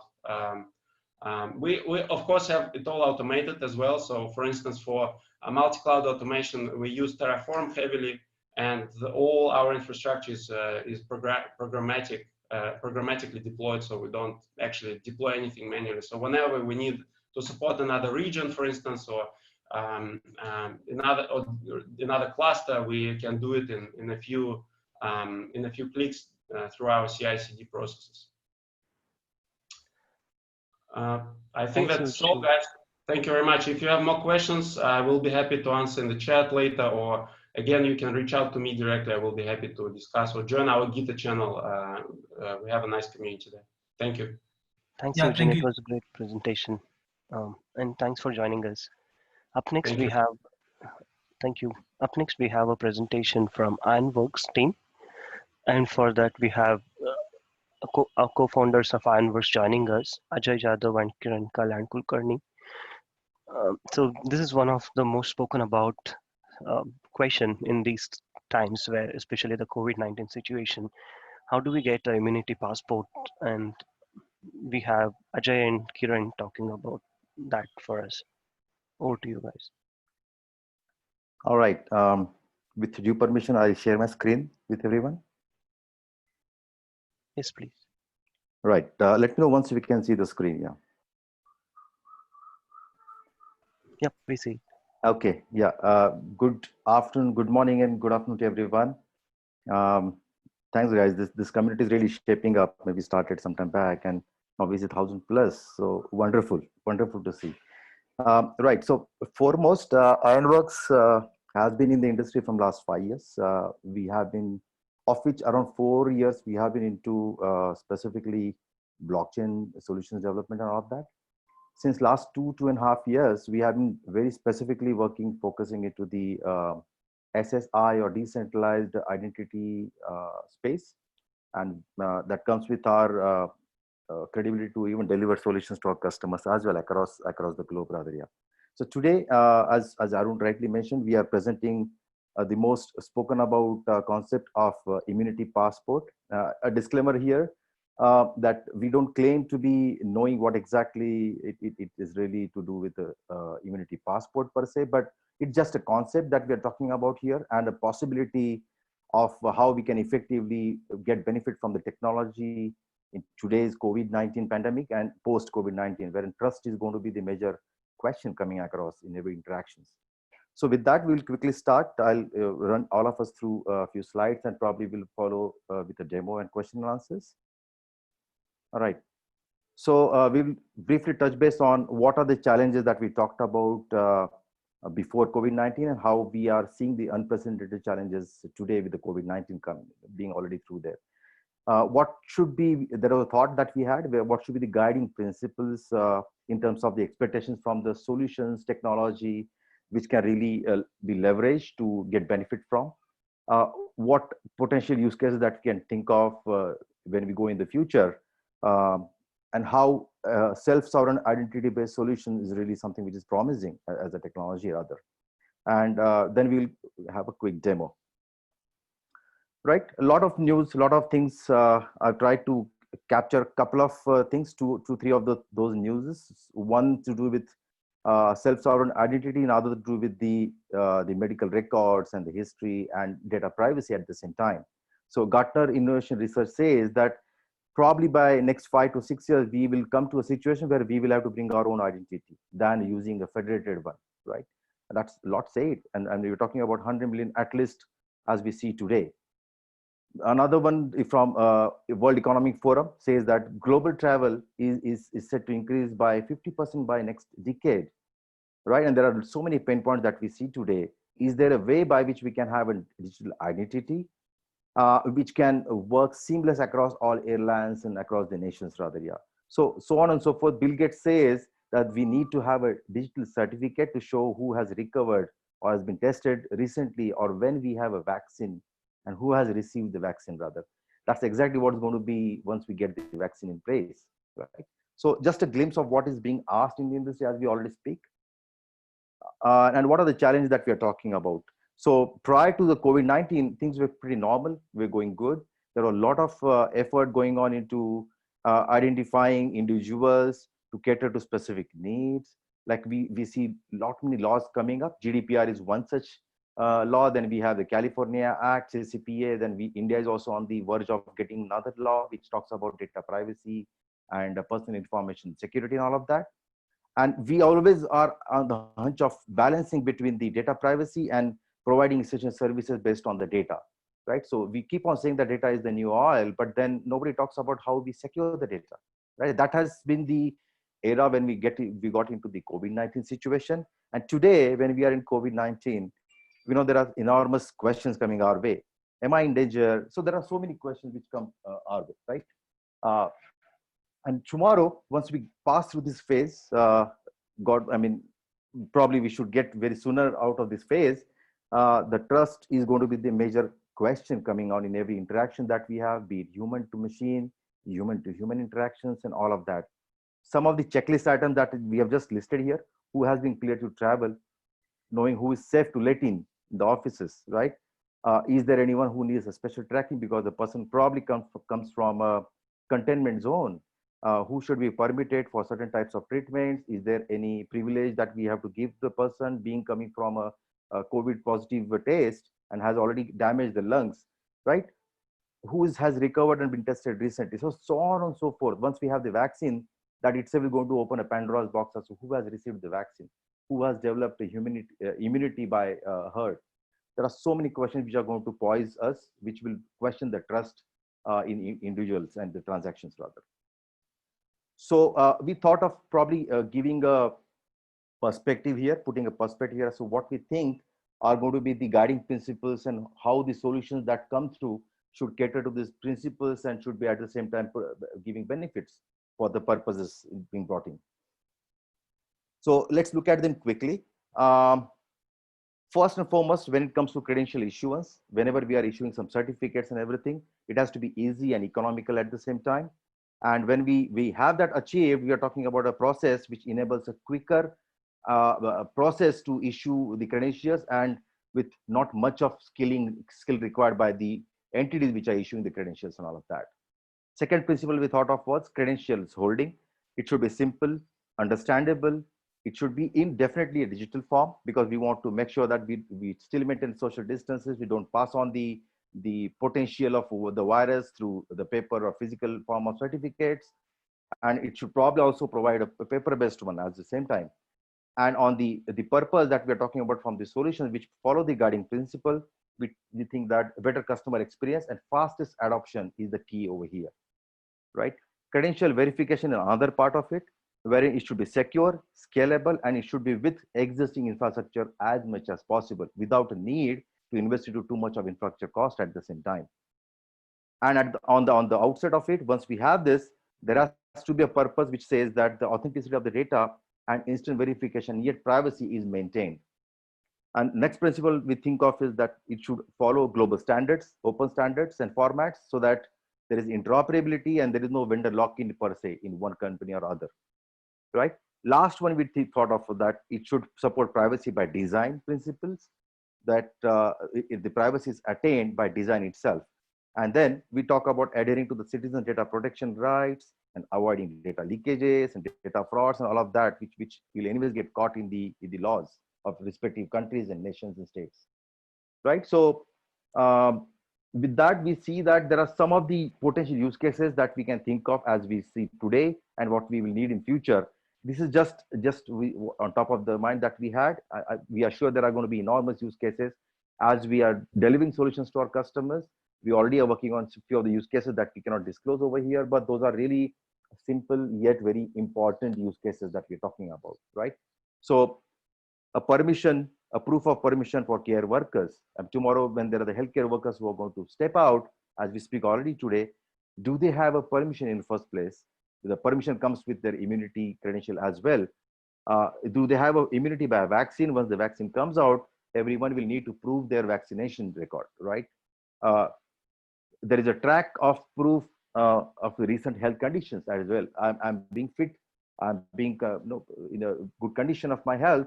That also becomes a credential. Now, all of this, if it is available at my fingertip, whenever I'm roaming in the society, the societal importance comes in place when I can show this credential. I can flash the credential and someone can verify the glimpse of just scanning it and then getting it verified just in time, right? Proof for the need to have a COVID test results as well being flashed, proof of key worker status, so on and so forth, rather, right? And in the future, we think of that there has to be a fitness credential by medical authorities. And then at the same time, we have to also make sure that the medical authority who's issuing credential is a legitimate authority in its own. The lab or the government hospitals or private hospitals which are claiming to give the credentials for the COVID test should also be a licensed authority to give those. And an individual should be able to verify that they are the legitimate authority to issue these credentials or fitness certificates and all of that. We have seen in recent times cases wherein the laboratories themselves have forged with the information, with the data, with the COVID result itself, right? Then there is important case wherein we have to have a travel pass as well. Tomorrow's world, we are talking about maybe 1 year from now, individual who is traveling across the countries has to prove in a seamless way that the person is in possession of a travel pass, which also entitles the person with a good health condition, rather. And that too, without say that too all should be with the contactless approach. Immunity by exposure, completed disease prevention trainings, data protection, ethics, inclusion, national laws, all of that will come in handy as we speak about, right? And these, as we speak today, as we are coming out of the lockdown, we already have started seeing some of these use cases coming our way, right? So this was just a perspective as to what it will be tomorrow. And I'm sure this will be, even as we speak, it will be evolving again, right? So we have tried, in the interest of time, we have tried to depict one simple use case here called travel pass. We call it travel pass, which is probably something as a variant of an immunity passport, rather. So what happens is Gaurav now needs to travel to Pune or Mumbai so that he can join his office from his native place. So he has to travel to Mumbai or Pune from his native place where he had been in the lockdown. And for that, how can he do that? So today, as we speak, Gaurav will be in the need of a physical fitness certificate and will need to have a pass which allows him, allows him to show that he is fit to travel across cities, right? So how can he do that? Typically, he will probably approach a doctor in a local community and ask for the doctor to check his physical fitness and all of that. Doctor will then write a paper and give him with a stamp paper. He will give a fitness certificate to Gaurav, which he will then take to the airlines tomorrow or a local or a transportation company and provide that fitness certificate to them as a proof, all physical probably. And then the company can issue him a permission, let's say, or a local authority can issue him a permission to travel.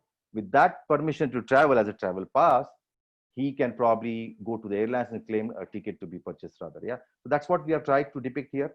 So what Gaurav will do in the ideas in the futuristic scenario when we have this immunity passport being brought in as by means of the SSI concept, Gaurav will probably make a call to the doctor, can teleconsult with the doctor. Doctor will probably ask for some symptoms and all of that, and doctor can then remotely issue a credential to Gaurav, which is nothing but a fitness certificate, right? This is a digital form of the certificate, and Gaurav has his identity wallet with him on his mobile phone probably, and this credential will get stored in his wallet safely and securely with his own control on it. Now he approaches the airlines company and asks that, hey, you know what, I want to travel from Kanpur to Mumbai to resume my office, so I would like to purchase a ticket. Now this is all being done online, right? Gaurav has to provision with this fitness certificate to the travel company, the airlines company, and give them an assurance that he is fit to travel. He does not have any influenza-like symptoms at all. So the travel company then, the airlines company then asks him to produce his fitness certificate. right? So in the physical world today, that's going to be a tough thing. If Gaurav shares something with a digital form, it's not guaranteed to be legitimate, not broken with. Like we have seen cases wherein patients who were positive of corona were given a certificate of negative for the COVID tests and all of that. So keeping the bureaucracy and politics aside, there is a need which can ask for the legitimacy and temporary evidence of the certificate that is being issued and produced. Now, with the VC's verifiable credential standard and the digital identity standard, this can be achieved. So Gaurav produces, generates a proof from his fitness certificate credential and sends it across to the airlines company remotely. He has already established a connection with them, and there is a channel established, secured channel established with them. And all this information that is stored is actually backed by a metadata somewhere on the blockchain, right, on the ledger. So Gaurav sends this credential, airline company, within a glimpse of a moment, can verify this within fractions, can verify that one, this certificate is not forged with, this credential is not forged with. Second, Gaurav's identity is the sole owner of this credential, and the issuing authority has issued this credential to Gaurav only.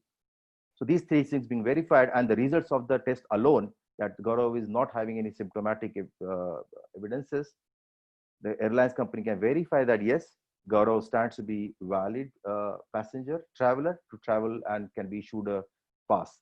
The airlines company then not just allows him to book ticket, but also issues him another credential called travel pass. Now this travel pass again gets stored in Gaurav's wallet in a secured way.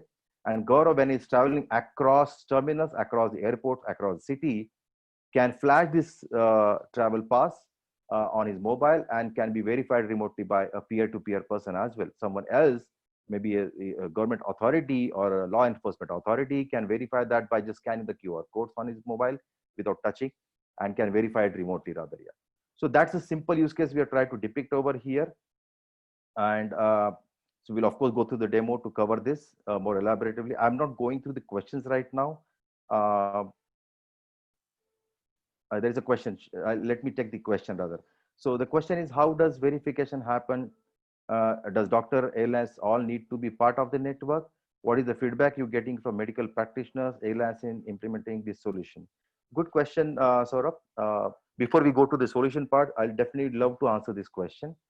Right, I think, right. So basically, of course, they have to be part of a network, of a consortium network, wherein they are playing a specific role. So in the SSI world, what happens is not everyone can issue credentials. The authority or the institution which is issuing any credential has to be a part of the ledger of the network as a trust anchor, should be established as an issuing authority. Then only they can do this. Right, there is a chance of manipulating physical fitness certificate, how this can be tackled. Well, physical certificates definitely have a chance to get manipulated or forged with, right? When it comes to digital certificate, it's a two-way asymmetric encryption which is applied, and the data which is being seen is guaranteed to be the actual data which is keyed in rather. Yeah. That is why there is another use case which is coming out as part of the COVID credentials ecosystem initiative that is being taken across the globe. Of course, AyanWorks is a proud member of that initiative as well, wherein there is a use case which talks about verify the verifier. Even when someone is verifying or verify the issuer, someone who's issuing has to be a legitimate authority to which is issuing the certificates or credentials rather. Yeah. What can be the validity of the identity? Probably, Srinivas, you can elaborate that question so that we can get the answer. Right. Yeah, there is a next question from Srinivas which says immunity levels can vary from day to day. Absolutely right. So the way you issue credentials can also have a revocation as well, right? And you can put all the business rules to have revocations being done with a date expiry. Maybe you can get a one-day immunity check, immunity fitness certificate, which does not guarantee or entitle you to use it for a perpetual purposes, right? So that comes in as a typical use case.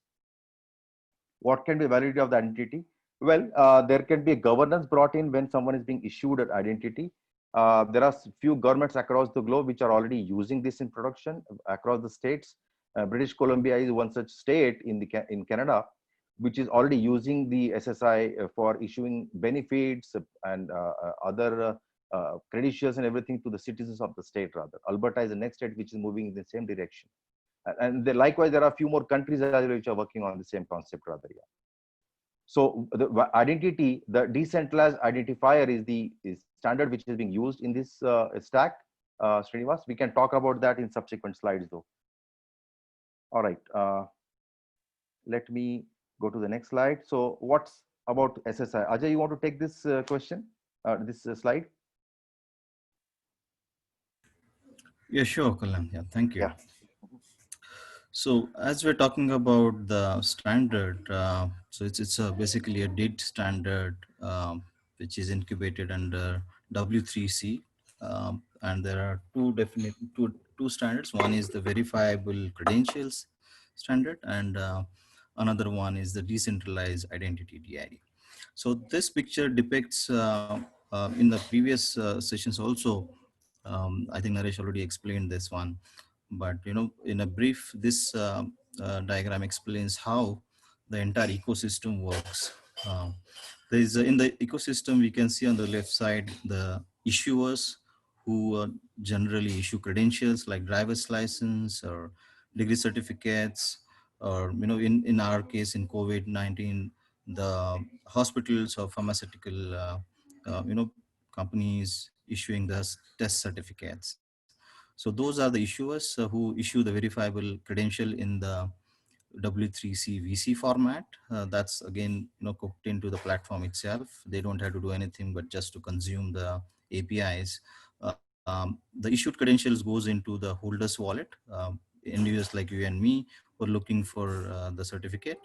The wallet is secured. The storage of the credential is highly secure in a cryptographic manner. There is also a possibility of having backups of those credentials in a custodian wallet, so that when you lose a mobile phone or something like that, in case of losing your data, you can always restore your credentials. Um, and whenever there is a need of the holder, the end user, to present these proofs, these certificates, the travel pass, the holder, end user, from his mobile phone can create a cryptographic proof out of the credentials which is lying in the wallet, and that cryptographic proof is presented to the verifier. So the verifier is generally an employer or a travel company who is looking for validity of the certificates. So all these transactions of issuing a credential, having the verification of the identities, all that are done or anchored on a decentralized identity platform. And below you can see at the end a certain blockchain. It could be any blockchain. It's not necessarily the identity specific blockchain like Indy. It could be Hyperledger Fabric, it could be Ethereum. So any kind of a decentralized network where these DIDs and the credential definitions and the schemas are hooked up. So that gives a single source of truth for the identifiers that are used, the DIDs basically, and also for the schemas used for the certifications. Right. Any questions here I can answer?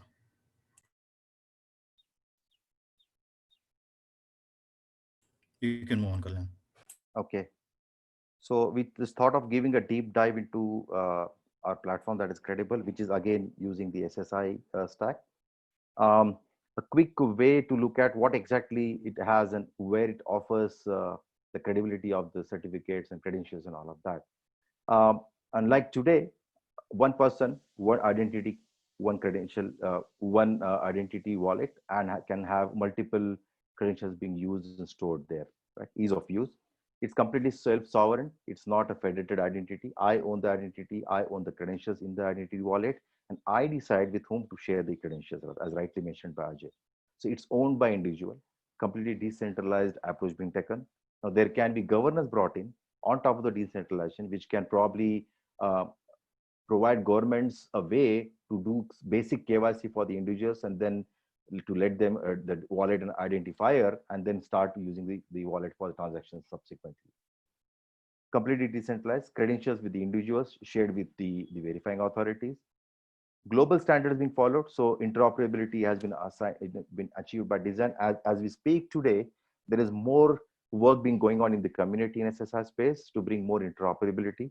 As we speak today, there is one network which is a non-profitable open source network, which is hosting the node for identity systems, which is sovereign. But there are more going to come there, and there is already an effort going on to bring interoperability as we speak, right? Uh, these certificates or credentials, we call them, are digitally verifiable, real time. There is no manual process involved. So it checks for the legitimacy of the issued credential. It's data being backed by the issuer's signs, the keys, and all of that. Very much temper evident, cannot be forged with in any case. It's an informed consent based sharing. So unlike today, when I give a photocopy of my driving license or my PAN card from the Indian origin point of view to a place where they need to have access to my identity, they get a paper-based photocopy from that identity card and they file it with them. And then after that, I have no control on how they're using it, where they're using it, all of that. In SSI case, it's completely consent-based. I decide as to whom to share with this information, and I can also share a very specific abstract information as well, which probably needs to prove, let's say, am I a valid citizen of India? Am I of age about 21? So I can share only two of these parameters with the verifier without sharing, without exposing too many of information at the same time.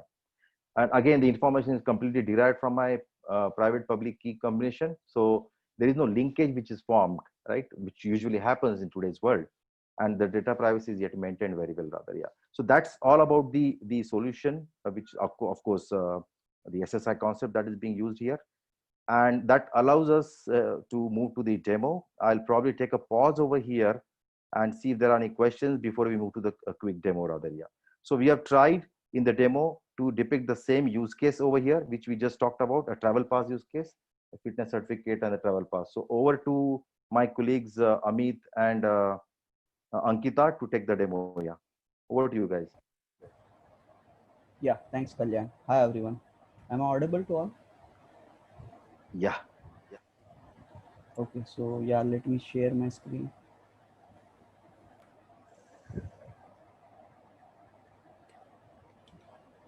So are you able to see my screen? Yes. Yes, Amit. Okay, thanks.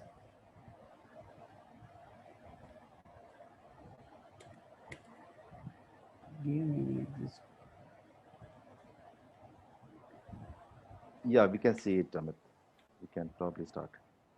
I think this pop-up is not going to close. Give me a minute. Sure. Hello, everyone. So this is Ankita here along with Amit. As Kalyan rightly mentioned, that we will be demonstrating a scenario very relevant to the current situation that is caused due to COVID-19 pandemics, where traveling will be in constraints and it will require certain approvals and proofs to be shared by the user. On the left of your screen, you'll see the issuer, a Blue Health Clinic issuer. So for the demo purpose, there will be two entities in the system. One is Blue Health Clinic. It is a medical firm which will issue the COVID-19 fitness immunity certificate to the user. And that can be used by the mobile user to prove their immunity and to prove that they are approved by the hospital, the doctor, to be traveled and they are safe to travel. So for the interest of time, we have already onboarded these firms into the system and created a template that will be used to issue the verifiable credential to the mobile user. So this is one of the template that will be issued to the user. And the other firm will be airlines, an airway, which will issue a traveling pass to the user. provided that a user will have a immunity certificate provided by a legitimate hospital that is within the network. So we have already onboarded these two entities into the system, and now we can go on to the mobile side as well. Yeah, Amit.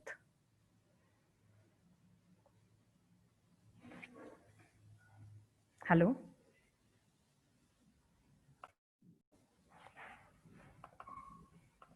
Hello. Yeah, Amit, we cannot hear you. Ankita, we can hear you. Oh, okay. So, yeah. Amit, you there? I think Amit probably has some connection issue, probably, it seems like. Okay, so on the left hand, on the right of the screen, there is a credible mobile app you are seeing. So for we have already created a wallet using the user's authentication, a digital wallet that will be used to store all the digital credentials and to make connection with the issuers. So yeah, let me check with Amit, or else I can continue.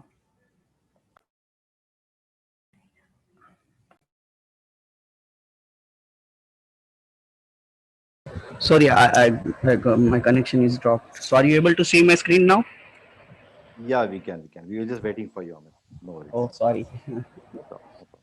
So Amit, yeah, you can explain the mobile part. We are already good with the issuer side. Okay, so on our right hand side, we have a mobile application, which identity wallet. So app name is Credible. So here holder can install this application and store the digital certificate into his wallet.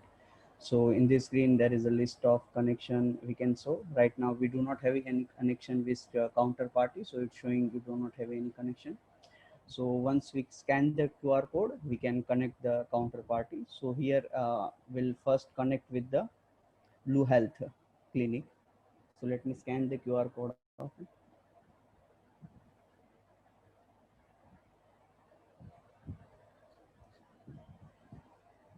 So here we can see the Blue Health logo and we are accepting the connection.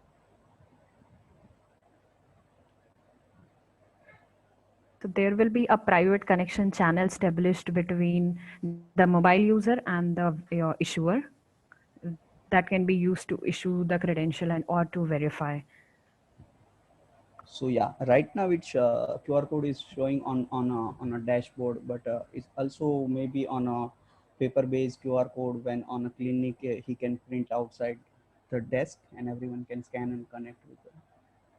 So, Amit, there is an ask if you can be a bit louder in your voice is what I'm asking. oh, okay. Now it's better? No, it's too much. Okay, I think this is fine. Yeah, this is fine. Yeah. Okay, so here I am.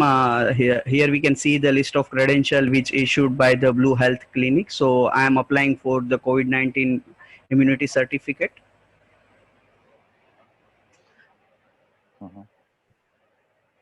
So request will send it to the counterparty that someone is issuing requesting for the credential. So here we can see that Gaurav Patil is asking for credential. So in a view we can see the which credential we want to apply.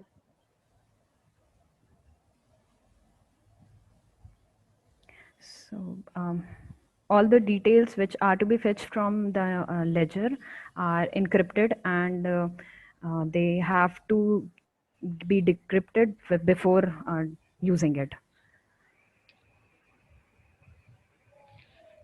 So the Blue Health Clinic will issue the immunity certificate to the user. There will be some information which has to be given by the doctor, the clinic, like when the certificate is issued. And we had one question that will there be an expiry? So yeah, a certificate can have the expiry date, and it can be revoked automatically after the expiry, after the certificate will get expired.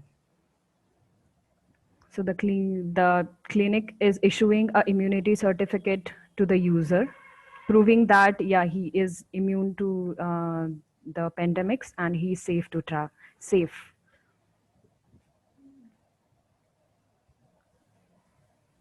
So this is a verifiable credential which is being issued to the holder. Yeah, here we can see that Gaurav is request the credential, and he can see that some credential issued by the clinic, and he is accept this credential. So he's accepting this credential. In here background there is a cryptographical material is generating because it's a indie based SSI. So from security layer we need to encrypt the data and all. Once the user verify the information, the details which are filled by the issuer, he can just accept the request, and the issuer can issue the verifiable credential, which can be used further by the mobile holder. So with all the details, I have sent a credential to Gaurav.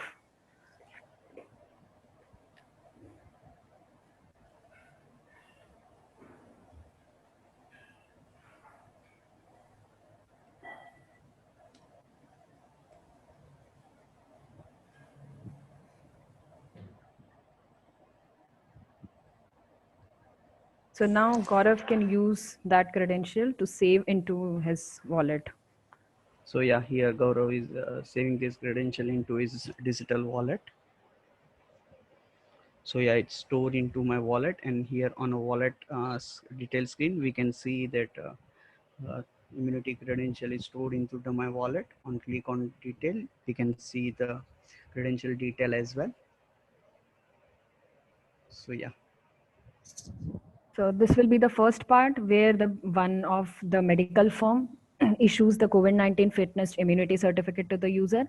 We'll go on to the next part where Airways verifies this credential, this fitness credential, and in order to issue another certificate or travel pass. So this is the fly up Airways. This user can ask for to connect with this form. Okay, so yeah, here Gaurav is scan the QR code of Flying Up Airlines and establish the connection between counterpart. So yeah, connection is successfully established. Now Gaurav will apply for the travel pass. So here we can see the available credential travel pass, and I'm applying for the traveling pass. So the issuer will go to see the request. I see that there is a request coming from Gaurav Patil. I'll open up what credential he wanted to have. And I see that there is a traveling pass which is being asked by the user.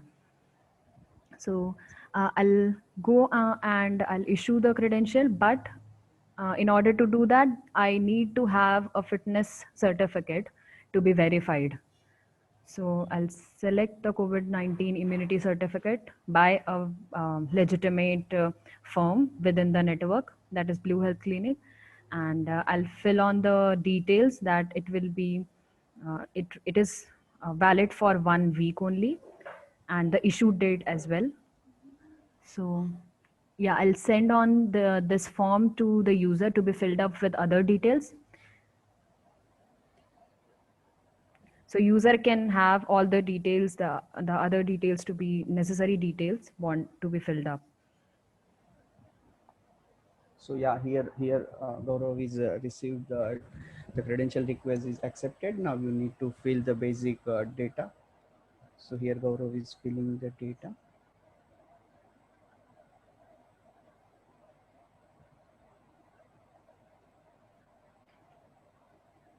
Since this is a digital credential and not a paper-based credential, it cannot be changed. And we have the details going from, if the holder has filled in the details, so it will go to the issuer. It is going to the Blue Health Clinic for a verification. And then only the Blue Health Clinic is approving the cert credential.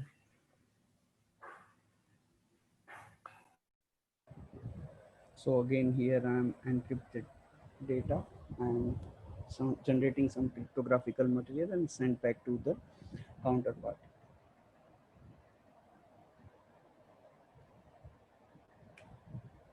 Now there is a approval request came from Gaurav Patil, and he wanted to have this data being issued. So this is the data which looks good to me as a clinic. And then there is a data which I need to verify before issuing this. So I'm sending a request for proof to Gaurav. So here Gaurav is received a proof request where flying up want to verify my immunity certificate which issued by the Blue Health Clinic. So on a send proof, I will generate proof from my credential which store into my wallet and send back to the Flying Up Airlines. So I'm sending this proof to the airlines company. So yeah, I asked Gaurav that, hey, can you prove that you have an immunity certificate provided by provided by a legitimate issuer? So Gaurav sent me a cryptographical proof, and which I can verify. I have all the details given by Gaurav, and now I can give my wallet details, and I can verify this proof. If this proof is not revoked or not expired, I'll be able to verify the proof successfully. And you can see that it is verified. And now I'll accept the request from the other credential that Gaurav has asked for. So yeah, here in a mobile, Gaurav has received the credential and he will save this credential into his wallet. So again, if we can see into the wallet details, so we can see that there is a two credential is available. One is the immunity pass, which issued by the Flying Up Airlines, and another is a COVID-19 immunity certificate, which issued by the Blue Health Clinic. So again, when I go to other place, for example, I reach my company and company wants to verify my immunity certificate. So again, I will connect with the counterparty as a company, scan QR code establishing the connection, and again he will send me the proof request and I will present my proof. So yeah, same scenario will be working with other companies or organization as well. Yeah, so this was the use case that we have shared that was explained by Kalyan as well earlier. So this is this is one kind of immunity pass, you can say, which is issued by a legitimate issuer and can be used anywhere to prove that I am I'm not influenced by the pandemics and I am immune to it, which is like a trust built onto the holder. Since all this goes on blockchain and came from blockchain, so all these details are verified cryptographically and are not tempered. Yeah. So that's all we had Lovely. for today's demo. Yeah. Lovely, guys. Good demo. Yeah. So some of the steps that we see here, we will wrap up quickly, are more just to demonstrate. There are enormous automation, opportunities here that we already are doing for our customers. But this was just for the sake of showing a demonstration of what actually goes back and forth. Right. Most of the cases things can be very well automated, and we see huge number of use cases coming out. Not fintech, healthcare related, and there are enormous other even entertainment, media, and all of those cases coming out, which will need this kind of credential issuance being done. And this is something which we have just demonstrated. There are matured solutions we already have been delivered to the customers rather. Yeah. So thank you, Kalyan. I think it's a great demo and it's nice learning to all. Lovely. So next topic we have from the InfiniChains, the co-founder and CEO Parth Patel. And so they are using their product, I think called Credible for the organic commodities tracking in blockchain using Hyperledger Fabric. Over to you, Parth. Thank you very much, Kamlesh. So good morning and good afternoon, everybody. Firstly, thanks a lot to Hyperledger India Chapter for giving me the opportunity to present here. And I'll share my screen.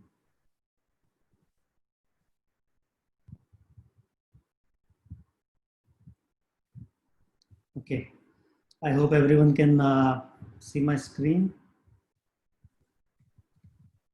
Yeah, we can see. Yeah. So I'm Parth Patil. I'm co-founder CEO of InfiniChains, and we have built a platform called Credible for end-to-end traceability for organic commodities. This is built on Hyperledger Fabric. So a little bit about InfiniChains. So we are a Silicon Valley-based company. We are leveraging blockchain and AI in the organic supply chain. We have deep expertise in traceability and authentication of origin of goods.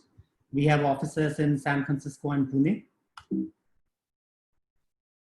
So what are the problems that we are addressing in the organic supply chain? So mainly three problems. So the first one, the inefficiencies in the handling of compliance data.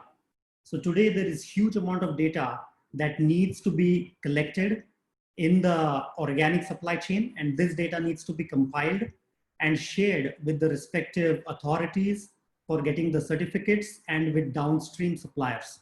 So this is very time consuming. It is error prone. It requires a lot of manual intervention, and this data is scattered across various data systems. So that adds to the inefficiencies. Then second, the risk to brand reputation. So because of lack of visibility that the brands have to deal with today, there is huge risk to the reputation that they have built over years. So a single case of a compromised supplier can destroy that hard-built reputation over years. Then third problem is the problem with safety and recall of food from the supply chain. So tracking of food origins across suppliers can take weeks, and then recall of these items can also take a very long time.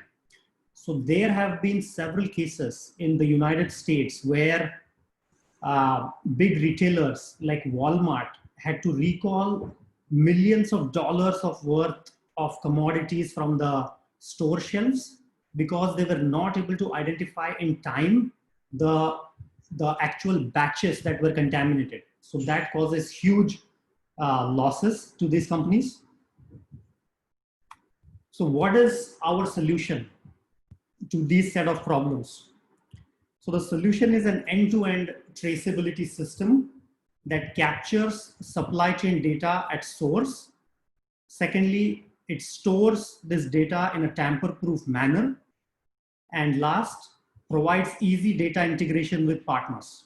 So a system that has these features, we believe can solve the problems that I just mentioned.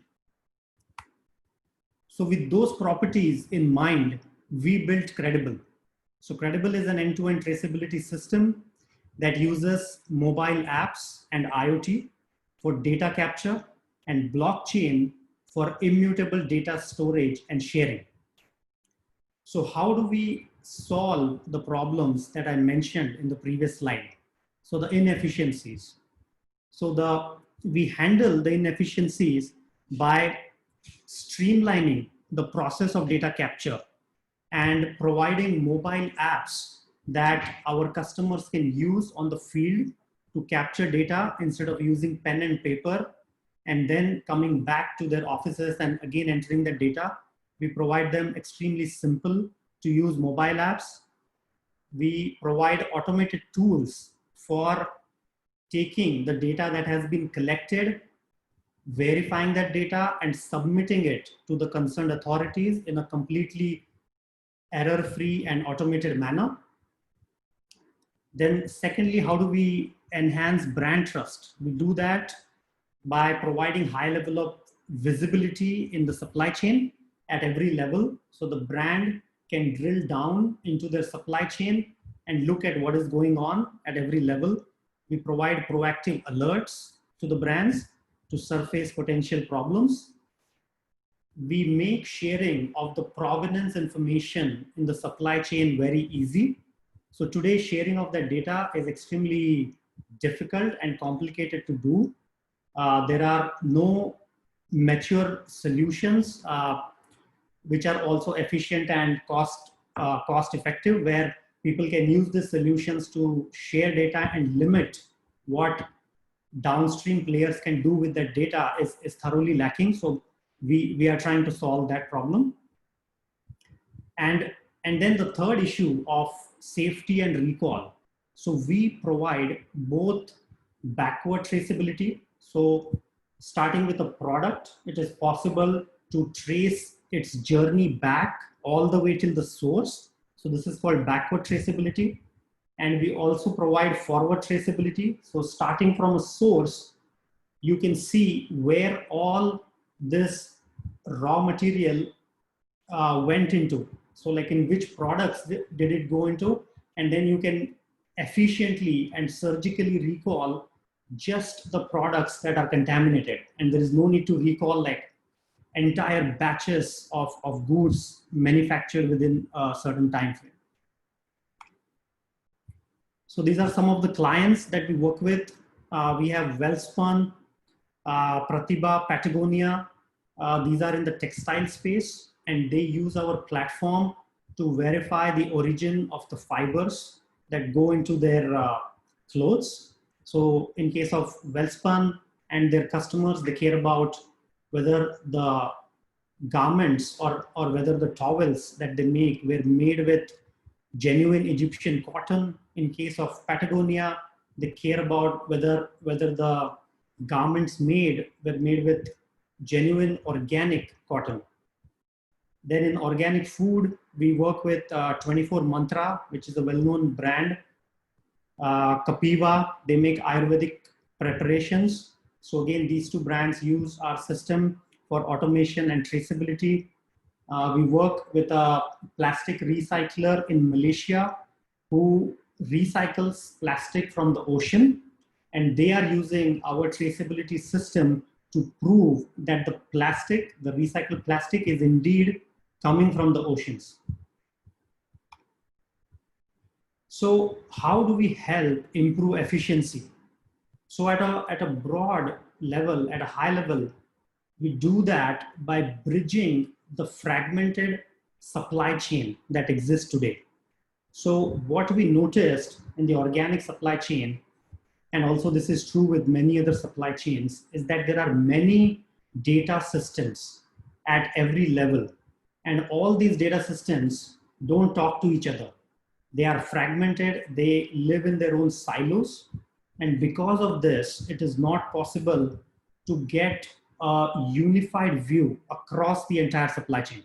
So what we did is we built a bridge on top of all this existing data silos, which allows us to create this unprecedented visibility and transparency across the entire value chain. So this is an example of a supply chain for organic cotton that is using Credible. So let's see how our system helps in tracking the entire supply chain from seed till the finished garment. So what we have done in case of organic cotton is we have provided mobile applications through which our clients can collect data on the ground as and when that data originates. So that is a key aspect, that is to collect the data, capture the data as soon as it originates at the point that it originates, and then store that data in an immutable manner onto the blockchain, along with the identity of the person who captured that information. So this is crucial. The identity is very crucial because at a later point, if there is an audit, it should be possible to know that how did this data come into the system, who entered this data, and if there is something wrong, the respective people involved in that flow or in that business process can be contacted. So in this case, we see that the process starts with the seed distribution. So in case of organic cotton, the requirements are very stringent. Even the seeds that go into growing the cotton needs to be non-GMO, and there has to be proof that the seed is actually not GMO and it is a naturally derived seed. So we have provided systems or mobile applications to capture that proof. So when an officer belonging to the client goes to give the seed to the farmer, they use our mobile application to scan the QR code on the seed packet and then hand that packet to the farmer. And when they do this transaction, they capture it in our mobile app that I am giving this seed packet to this farmer and at this location. So even the location of where this handover is happening is captured. We captured the geolocation. So that becomes another proof point that this transaction happened at such and such location, and it adds to that trust that this transaction is genuine. So similarly, there are several such transactions that happen throughout the value chain. There are several rounds of inspections that need to be done by this field officers and the certifying bodies. So again, they use our mobile apps to record their observations on the farm. So there is evidence that somebody actually went to the farmer's farm and inspected these things manually. They can upload pictures of the farmer and the farm along with their inspection report. And later, when the harvest is sold, we have even built systems to capture this payment process. So when the farmer sells their produce to the buyer, there is a requirement by international brands that this cotton should be bought at a fair price. And they actually ask for a proof that the suppliers in your network, they ask this proof from the manufacturers that whether the suppliers and workers in their network are being fairly compensated. So we are able to capture that proof as well, because the entire transaction of the payment goes through our system. So again, that immediately in real time gets stored on our blockchain system. And then all this data that was collected throughout the crop cycle is then automatically submitted to the certifying bodies for getting the organic certificate at the farm level. So previously, before we built this system, the way people used to do the workflow where these field officers used to go to the farm with a pen and paper, they used to collect, write down all this information on a piece of paper, bring that information back to the office where somebody would transcribe all that information into an Excel sheet. And from that Excel sheet, there was yet another team that used to take information line by line from the Excel sheet and submit it on the portal of the certifying bodies. So we have completely now automated that flow. So once the information is captured on the field, that data can be directly submitted to certifying bodies. Our clients don't even have to visit the portal of the certifying bodies anymore. So this was all the operations on the farm side. Similarly, we support the operations and the data capture on the factory side as well. So again, in case of organics, there are a lot of restrictions and a lot of protocols that have to be followed. And we support capturing of information to support the proof that all these protocols were followed. And then all that data has to be submitted to the certifying bodies, which again issue a certificate at the factory level. So there are certifications at the farm level, certifications at the factory level, and the data management for this can be quite complex if it is not automated. So we have now completely streamlined this process. And then finally, we allow the manufacturer to print a QR code and put that QR code on a garment. And this QR code allows the end retail consumer to scan that QR code and look at the entire journey of that garment. So they can see for themselves how that garment was made, where was the raw material sourced from, what are all the supporting certificates that prove that what claim this garment is making is indeed true. So if somebody says this is sustainable garment, this is organic garment, this is made with fair practices, right? So this information is today completely missing. Customers are forced to take these products at face value, but our system makes it possible to basically showcase all this information to consumers and make it easy to basically verify themselves. So again, all this data information lives on blockchain. We use Hyperledger Fabric for this, and Fabric has been very instrumental in helping us achieve the goals we had for the system. So another thing that we do to improve efficiency is we have employed drones on the farm side surveys. So there are a lot of processes that need to be done on the farm side that require people to actually go on the ground, the field officers to visit the farms and visually inspect a lot of things. So for example, the farm boundaries have to be periodically updated. So somebody has to actually go on the field and measure this farm boundary every few seasons. This needs to be done.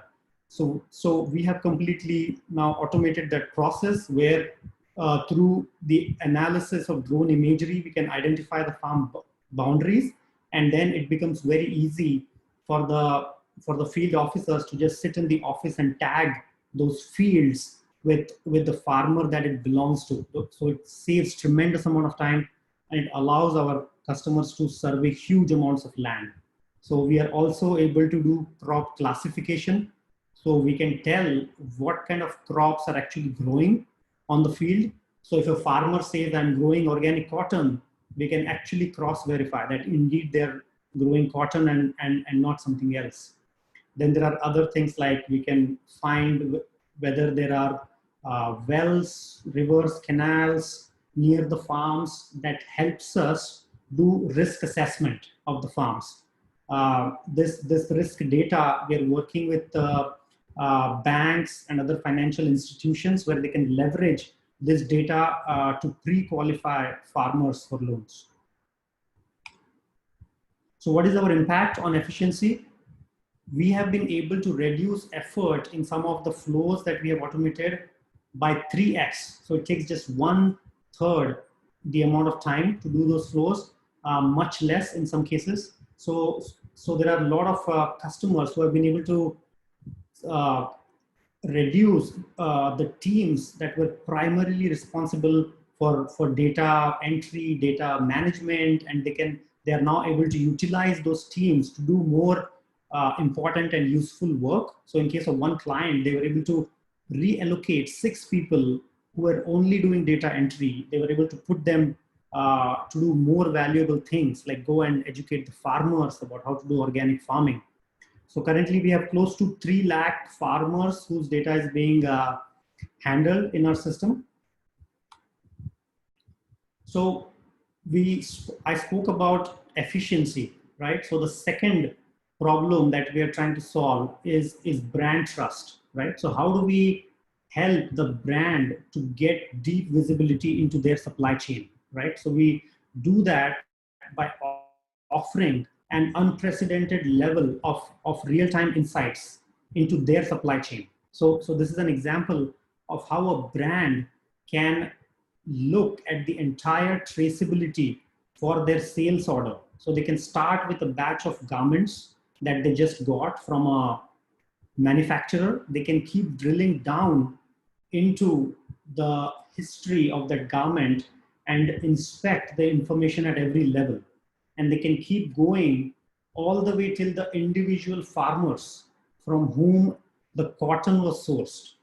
So this kind of information was very difficult to stitch together before we built this system. In some cases, this information was available, but it was in all kinds of different systems, sitting in silos, and it was very difficult to get a unified view of what is going on. Sometimes it took weeks for the manufacturer to provide this traceability information to the brands. Then we provide deep insights into the supply chain. We have customized dashboards for various stakeholders in the ecosystem, and they get to see the metrics that they're most interested in. Finally, we have built consumer apps. Again, when I say apps, this is just a simple mobile applications, extremely simple to use for the end consumer, where the end consumer can find out for themselves how the products that they are buying were made and what are the environmental impacts of these products, right? So brands can use this for the purpose of educating their customers, for building trust with their customers, and it's a very powerful storytelling platform. So I spoke about basically how we improve efficiency, how we build brand trust, and finally we come to the third problem that we are solving, which is the problem of safety and recall of products in the supply chain. So this is an example of looking at the reverse traceability of a product, where starting at a product, you can go all the way till the source, till the individual suppliers of the raw materials that went into making of this source. So let's say if there is a garment that was identified at the retail store level that there is a problem with this garment. So the brand and the retail store are interested in now identifying all the sources or a particular source that is responsible for the defect in the product. So they can first do a reverse traceability, come up with a set of sources from where the cotton was purchased for making of this product, and then they can basically launch an investigation of what is wrong with that source. So let's say once the sources have been investigated and it is identified that a particular farmer's source was contaminated and the quality has been compromised, then our system can be used to now do a forward traceability, where our system can tell all the retail batches or all the finished products in which this farmer's cotton went into. So this allows recalling of products with a very high degree of precision. So this saves a lot of wastage. Instead of doing an en masse recall, now the brands can do very surgical recall and avoid huge losses. So this is at a high level what I wanted to talk about. I will quickly go through the demo of our system, so it gives a good idea of how the systems work. So this is an example.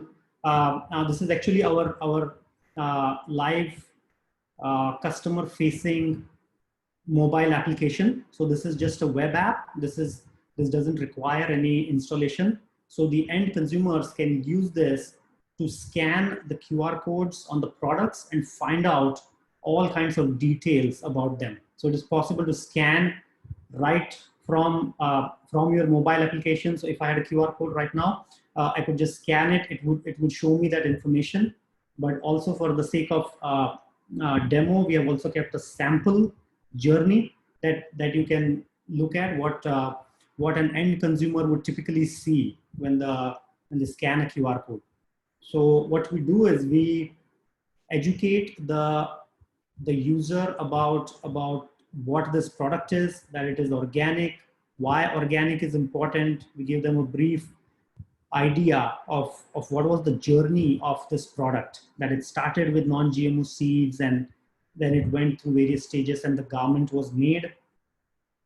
We show them a detailed journey of their product, starting from the organic seed, the farmer that was involved, the farmer from whom the cotton was sourced. And there are also such details as the test certificates associated with that cotton. or associated with that seed. So in this case, you can even look at the certificate that proves that this seed used was actually tested for being non-GMO. And all this is quite customizable. The manufacturer and the brand can decide on what kind of information they want to show to the user. So in this case, the journey shows the organic seed from where this journey began, the farmer, then the ginning mill where the cotton went, turned into bales, turned into yarn, fabric, it was dyed, and finally it was turned into garment. So there are certificates at at various levels. So even the finished garment in case of organic requires a certificate from GOTS, which is Global Organic Textile Standard. So even that certificate can be directly attached in this traceability view. So in addition to providing the detailed traceability, there is also the option for the end consumers to contribute back to the textile ecosystem. So they can make donations that go towards helping the workers and the farmers who are in the value chain. So they can make a donation that again directly goes to that particular project, and we even keep the traceability of all those funds on blockchain. So this is the consumer facing part of the application. There is also the dashboards that the brands and manufacturers can use. So this is the dashboard that we provide to the manufacturers, where depending on the permission you have, you will get to see information from various departments. So we have a very comprehensive user management system where all the access control can be customized, who gets to see what. So this particular account that I'm logged in has admin privileges. So I can see all the departments. So I can basically go into any of these departments. I can look at the various batches of cotton or whatever that stage is. There will be the batches and associated information with that. I can do drill up, drill down inside this data. Then I can look at the detailed traceability, starting at the garment level and going all the way back to the source. So let's look at an example. So here I'm starting with an Egyptian cotton-based terry towel, and then I want to now go back to the sources from where the cotton came. So I can drill down into it. I can look at the dye lots. So these are the lots where this fabric was basically dyed. Then I can keep basically drilling down into the batches further, like into the constituents, right? So again, this is specific to how the towel manufacturing works. This is the system that Wellspun is using today in production. So you can keep drilling down, and you can go all the way back to the individual bales and the bale lots. So I can click on this on the individual bales that went into making this this particular set of towels. I can look at the associated certificates with it, which proves the origin, that this actually is organic or Egyptian cotton, whatever the claim is, right? So it's very easy to verify those things. So that's pretty much what I had. I'll quickly go to the Q&A and see what questions people have. So, can this data be used for demand forecasting and or cash flow forecasting? Yes, absolutely. That's a good question. So we started out with providing traceability for manufacturers and suppliers. And what we soon realized is, for providing traceability, there is all this data that they are providing us, and we can do all kinds of interesting analytics on top of that data. So we are actively working on creating a very powerful analytics offering within Credible. that our customers can use to get very in-depth insights, which would include forecasting. So there is the question from Dolly Basin. Credible, great solution. Has it been implemented in any value chain? If so, is it implemented as a SaaS solution, or you get involved in doing custom development? Okay, great question. So Dolly, yes, this is already being used in two places today. So there is a company in Indore called Pratibha Syntex Limited. So they are quite a big manufacturer of organic cotton-based garments. They supply to Zara, H&M, Nike, all international customers basically. So they are using our system. They're using it for verifying their internal traceability, and then it is being used at Wellspun. So Wellspun is again a big brand both in India, and they supply to very big international retailers like Macy, Target, Walmart. So even they are using our system. Our system is a SaaS solution. So what we found is most of our customers don't have the knowledge and the capacity to manage their own blockchain-based system. So we are offering this as a completely hosted SaaS solution, very easy to adopt. And as far as custom development goes, in some cases, we have to do some custom development where we have to integrate with bespoke systems at our customer site. So we offer that as well. And in some cases, they want to customize how the data is shown to different parties. So as and when needed, we do some amount of customization.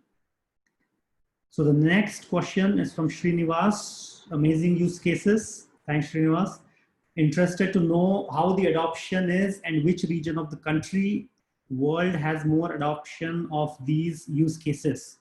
So as I just mentioned, it is being used on the ground at Pratibha Syntex in Indore, Wellspun. They are using it across two of their plants in Gujarat and in Madhya Pradesh. There is also a customer we have in Malaysia who is using our traceability system for recycled ocean plastic. So yes, it is in India. It is being used. But also I agree with you, the blockchain adoption has been more outside India in the Western countries especially, but I think the adoption is growing in India, and we are also catering to international clients, of course. So so next question is from Saurabh. Very nice articulation and differentiator solution showcased by you. Okay, thank you. Then Srinivas Deshmukh has a question. Going ahead, do you think this platform can also be leveraged as a reconciliation platform or for organization audit purposes?